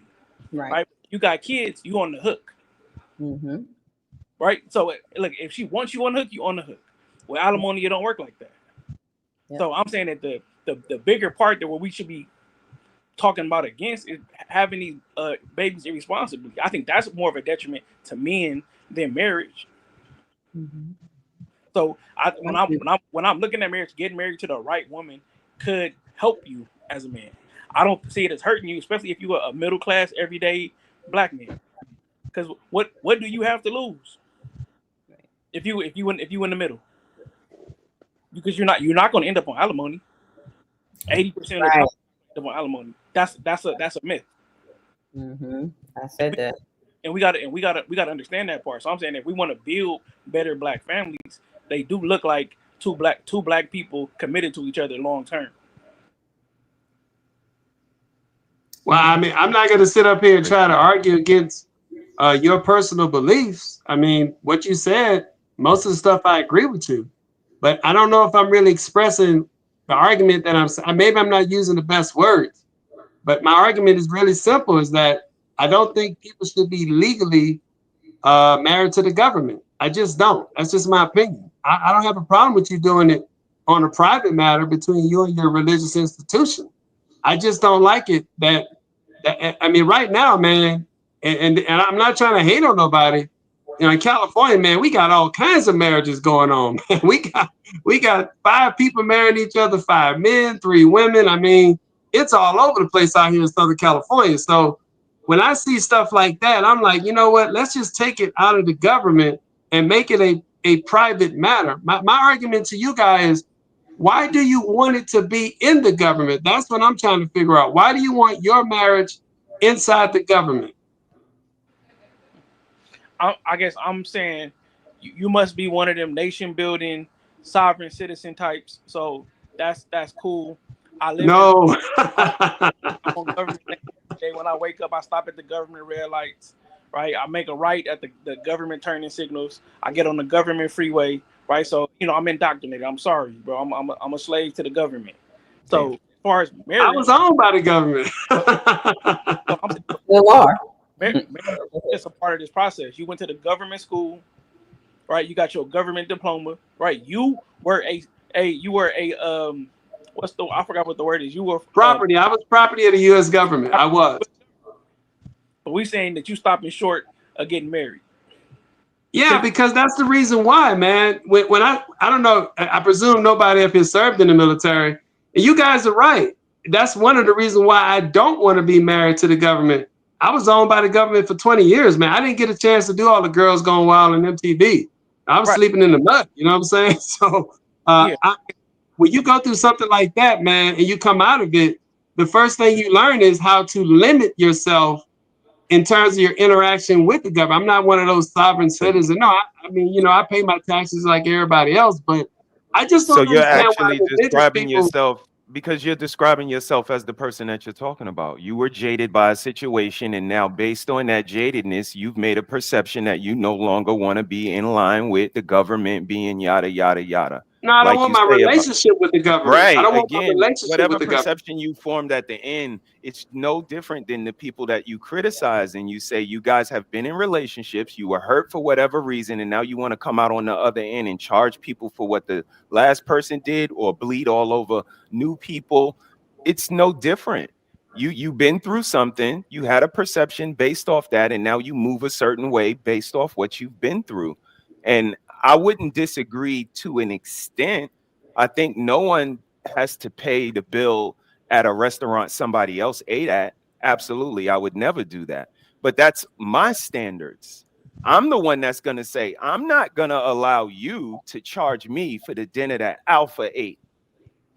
And then that's when I say I'm no longer dealing with this woman. But again, this is what I say about standards. People don't have them because they're more opportunistic, trying to get something out of the relationship than being selfless, thinking about the children like you guys are alluding to, thinking about family, thinking about something greater than just themselves. And that's the flag that I've been flying. It's the selfishness and the opportunistic mentality, the pop the balloon mentality of today's society. Everyone's looking for a reason to disqualify.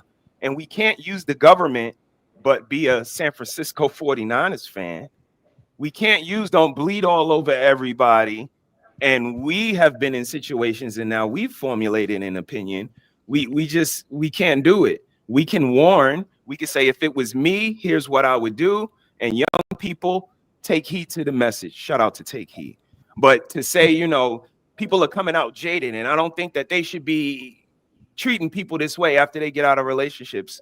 Duly noted, but it's going to continue. They're not going to stop. They're going to continue to charge people. You know why? Because people are going to allow them to charge them. I'm going to come to this. Okay. I think that if you take marriage away from the government, in my opinion, I think it will stop people who want to abuse the institution of marriage. Because like you said, you're coming at marriage in the right mindset, in my opinion. I think I don't know if you're a marriage counselor, you sound like one. And if you're not, man, maybe you need to get a new job. You sound pretty good at it. But in my opinion, what you thinking like, brother, is not what these people think. And this is not specific to men or women. Man, we got, I'm in California, man. I see it. And we got men marrying women. They're called gigolos. I know you heard that word, gigolos. We got homosexuals, HOPO, homosexual. We got men marrying women who are very good women, very decent women, hardworking women. And, emotions, it is what it is, man. Love is a strange thing and people get caught up. But the way it's set up right now legally, just strictly legally, there are too many people out here that are abusing the institution of marriage for monetary gains. That's my opinion. Yeah, and that's what I'm saying. I think if you take marriage out of the government, it will stop those people who don't think like you from abusing. Now they got to go to I actually want to put it back into the churches. I want to put it back in the mosques. I want to put it back into the Judaism. I want to put it back in the Buddhist temples. I want to take it out of it because the reality is, man, people who work in the government, they don't care about your marriage. They don't care about anything you just said.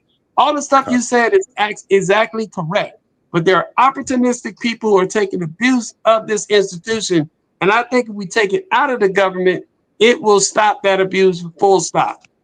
Appreciate you, bro. Thanks for the back and forth, man. Sis, you got it. Oh Lord. Arnold, you late. Bandit, you are late. Okay. I had to put my car in the shop. I apologize. Man, my license out. I don't know. They might have. I don't know. We got a fire up here. So A lot of questions and stuff that we went through. You missed all the back and forth. They were acting up here. Hey, Ty. I appreciate you for the invite, but I gotta go.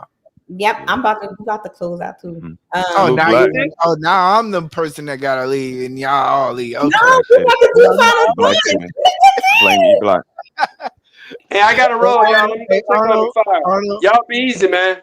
No, Y'all Arnold, be safe, don't put me Alpha. Be up a safe. peace sign. Don't put me up a peace sign. I seen your last boxing match. That shit was trash. Oh no, why He's black. God damn it. He's black.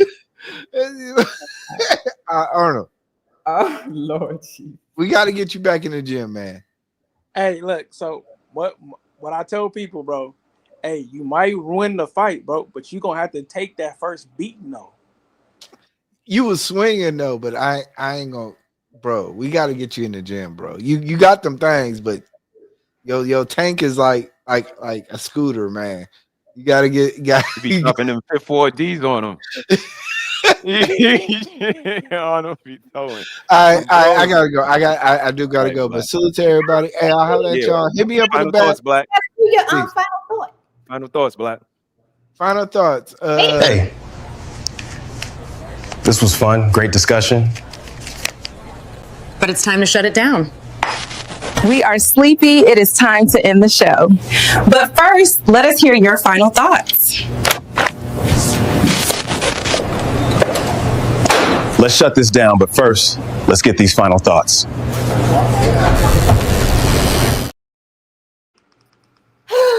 Brother, Lord, Arnold, you missed all the fun. That was crazy. My fault. I apologize. I hope you get another invite. Yes. Make sure put your info in the thing because I don't think I have you on Instagram or anything like that. So I can send you the the invites to the shows. I do a men's panel every Wednesday at 8 Eastern, 7 Central. So you can hop on anytime every week. Final thoughts on your marriages and what you heard so far and all that other good stuff. What you think about marriage and all that? So what you the marriage part, I think marriage is important because the correlation is when Black people was doing the best, we was married at a higher rate, right? And as that declined, right, the community got worse. So I can't say, oh, marriage not important. When we took marriage away, we in bad shape. So even as a man who's been through a divorce, I can't come on here and be irresponsible and tell the next generation not to get married. Right. Yeah. So yeah, that's where I stand. So when brothers come up here talking like that, letting it stay in the toilet because that's not where it's at. Telling people not to get married. Mm-hmm. Ooh, you missed CJ was up here acting up. Oh, the homie. Me and CJ got a show. CJ was up here acting up. I'm gonna go back and watch it. Him and 2K, they were just acting up. Brother, what's your final thoughts? Great show, sis. Great show. Great topic. Great panel. Salute to all of the fellas. We don't agree on things all the time or everything all the time, but it's always good to have you guys in the difference of opinion. Sis, like I've been saying the last couple of days, I'm so in the middle of everything. I listen to the rhetoric of entertainment, of politics, and 51 years old, like I see what the young people are saying, system is crazy and the politics of the nation, and I see what the old people are saying. You gotta kind of take individual ownership at some point and take your own stand and wave your own flag. Fellas, it's a lottery. I'm starting to believe Nino. It's a lottery, and like Ricky said, I can't tell you how to win the lottery. I can't argue your belief system. I can only try to give you a little bit of the information based on what I've been through. So if it's for you, if you can find one lady to love up on, to make an honest woman out of, please try to do that, y'all. If the juice ain't worth the squeeze, you know, govern yourself accordingly, but recognize, you know, what works for you, fellas, and then, you know, make the necessary adjustments. Great show, sis. Great patience to allow us to have boys talk. Y'all was bad tonight. Woo, Lord. I was like, woo, okay. But it was fun. It It was was fun. fun though. I enjoyed it. I'm gonna clip it up. Yes, indeed. Yes, indeed. Good material. Oh my goodness. So anything going on for the rest of the week? Anna, do you have a channel? Yeah, B and CJ have a show actually. Oh, okay. Okay. You put your stuff in the back, right? So I can tag you guys in the video and everything. Okay. For sure. Yeah, You got when you anything? guys coming on? Yeah. I think he lost connection. Yeah, Brother, he might be typing. you got anything going on this for the rest of Yeah, the week? I think tomorrow we're gonna play some music. Get back to a verses. We haven't had a verses in a while, so I think we might jump on and play some music. I knew today's conversation was gonna be serious and maybe a little passionate, so we want to break the monotony and get back to just a little bit of fun before we get back to it next week. But yeah, we here. Saturday, you doing going on Saturday too? Yeah, I got something for Saturday. I might have to look at this. No, I'm joking. I'm not gonna do that. But yeah, I got something for Saturday. Y'all know how we do it over here. Original content. Sis, great show as usual, man. This was a firecracker. Yeah. So Arnold, do you guys go on every week or is it just like random? No, we've been doing Sundays every Sunday morning at 9 a.m. Pacific. Okay. All right. So I'll make sure everybody's links will be in the description, so you can follow everybody and see whenever I go live. I have Blueprint on next Wednesday. Of course, guys, you can pull up. There's going to be open panel next Wednesday. Back to the regular. This one's a kind of special one. What I had the married men up here, but next week it's back to the regular. You know, just any guys come up. You know, and I'll traumatize y'all real quick. And then I think Thursday or Friday I have of next week I have a autism presentation about how to prepare yourself with the IEPs for parents. So we'll be doing that next week. And Friday morning at 3:15, witching hours. I think we're going to do a little bit more of the TikTok conspiracies, because apparently this man, Yep. a asteroid, what was a meteor? Found this little rock, yep. A He got symbiote. growing in his house. He got a symbiote. It's a whole slimy looking thing. Yeah, that's crazy. So that's what we're gonna do that on Friday morning at 3:15 a.m. That's witching hours. Okay, we're gonna do that. We're gonna see what this little thing look like. That's crazy, sis. That's crazy. And I might throw a little bit of Ring doorbell camera footage.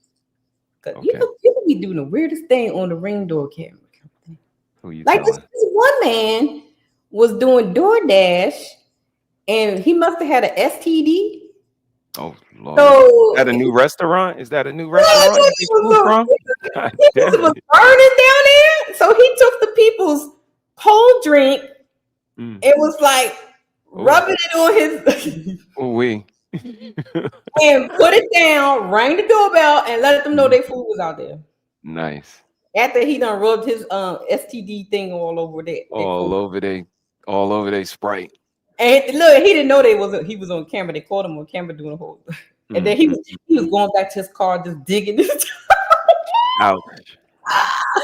So I gotta make y'all laugh real quick. But Be careful, man. Be careful. Y'all better learn how to cook. Because them Uber drivers and DoorDash people, they probably doing all kinds of stuff to y'all. Hey, rubbing stuff on your food I like never that. ordered it before. Arnold, do you order DoorDash? Rarely, probably 3 times a year. Good job. Don't do it no more. Cause after I show y'all that film, nobody gonna want to do DoorDash no more or Uber Eats. They were doing some wild stuff. It's time for the super chats. Oh, let's get through the super chats real quick because I'm getting sleepy. Shout out to brother He Said for the 1 membership. Thank you, thank you, thank you. A shout out to Trend from Full Drinking and Half. Thank you for the $10. Brother, what's that right there? Is that supposed Respect. to say Respect, you know. Respect so from he from the island, so you can say it from like Trini, you know. Respect, you know. peace and prosperity RV. Shout out to the Panthers. Thank you, thank you, thank you. Shout out to Mike Love for the $5. It sounds like only one person on the panel is happy he chose to get married. I didn't get that. I thought most of you guys were like happy they got married, right? I think after later reference, you pointed out that they kind of was like, well, let's go ahead and do this. You know what I mean? They said we've been down for so long or something. They wanted cooch inside the house or something. Oh, that's what it meant. Okay.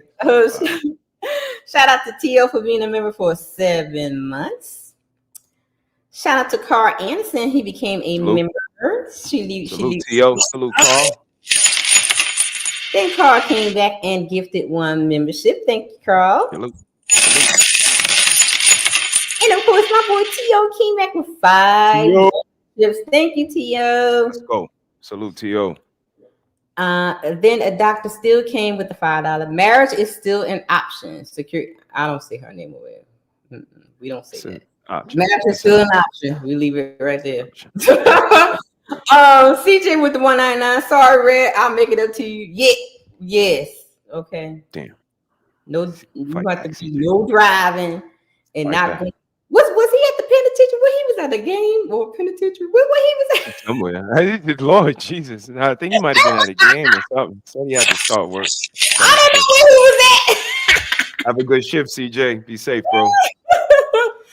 Shout out to Tio for the $20 salute to the panel. Thank you, bro. Tio. Oh my goodness. Shout out to my love. He said, I agree with Sir Hale. Sir Hale was talking, he was speaking. He was trying, man. Sir Hale was trying. Oh, this is a question I wanted to ask him. And let me ask y'all real quick. Is this what you guys want? Sex, sandwich, and silence? That's it? Yes. Negative. Oh, okay. Wait a minute. Brother said negative. That's all you want, Arnold? Yes, I don't need much else. Okay. Brother, what you got to say about that? Yeah, I need a little more. I told you, sis, you know, the kids homeschool, like the meals, the curation of the home, like it's certain things. Yeah, you know, the way she talks to me, back rub, head rubs, all of these things. Yeah, I need these things. Okay. All right. Freezer came in with the 1 membership. Thank you. Salute, Freeze.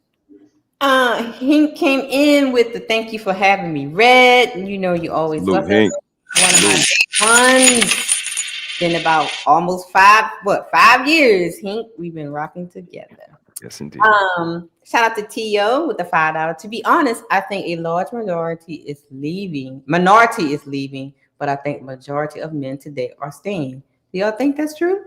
That a majority of men are staying in marriages, that either if the woman's cheating or they're not getting what they need from her, they're staying?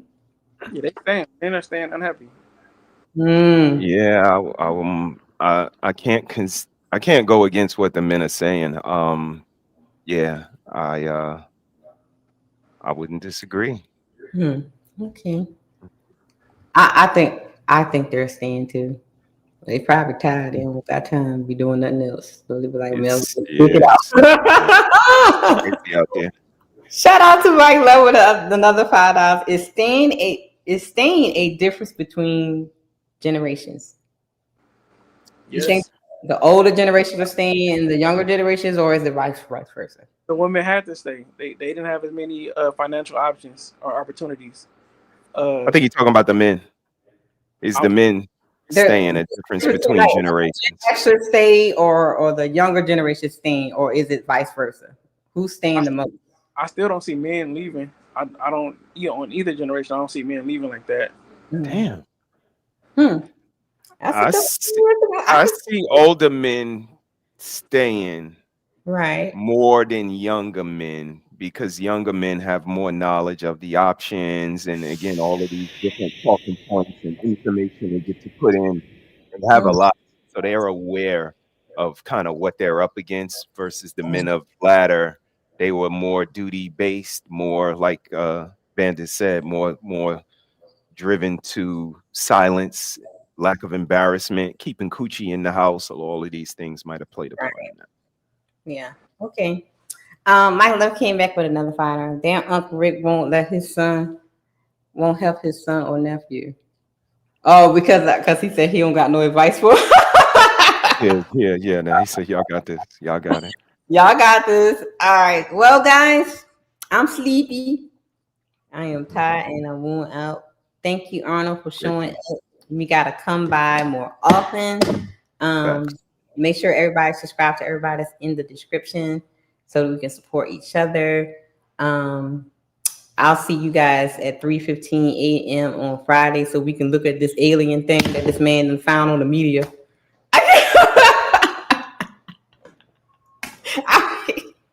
They doing the most on TikTok. I just, So we'll do that. And tomorrow, brother is going to do verses. I hope it's some music that I know. Let's go. Let's go. Yesterday, I was like, nothing said this. We got you. We got you. That today was playing on there. So guys, y'all know what I'm about to do. Drop y'all down, okay? And me. Show over. He do like this. Well, I'm ready to go.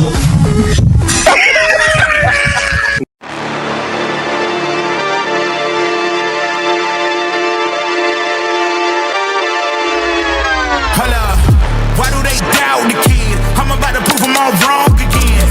I got a low tolerance, cause they don't even know what the problem is. It's me. You waiting on the boy to fail, then hold your breath and face your death. Cause you play a roulette with each step I progress, no less. Go ahead and place your bets. Cause we know where we at, we know we top tier. Cause all the hate that you bring, we know it stops here. I'm taking off like a rocket here and stopping here. It's strange how they cannot see the future, but see profit here. Wait up, we gon' always win. Promise that that's not a promise, yeah, that is a threat. You know that I promise to bring the team commas. When the whole team win, that's when you flex. Win, and I'ma do it again. Watch me win, then watch me do it again. Tell them I can't take no loss. My team hold no L's, no. Aiming for the top, can't make it by myself. I ain't taking no loss. I ain't taking no loss. Look, I'ma always win. I ain't taking no loss. Look, I'ma always win. We already know that we the coldest. Watch me heat it up, let me focus. I'm going toe to toe with foes. I know they notice. I kick in doors, they only hope for closing. Why? Cause they know I go again. And when they get it dry, I'm the one that can make it flow again. Talk to me nice, my team they ready to go again. Running into us, we'll gladly send you home again. We don't talk, better know the grind gon' match my walk. I'm a cheat code, I don't take no loss. Making no sense, run up the scope. Cause all I do is win. And I'ma do it again. Watch me win, then watch me do it again. Tell them I can't take no loss. My team hold no L's, no. Aiming for the top, can't make it by myself. I ain't taking no loss. I ain't taking no loss. Look, I'ma always win. I ain't taking no loss.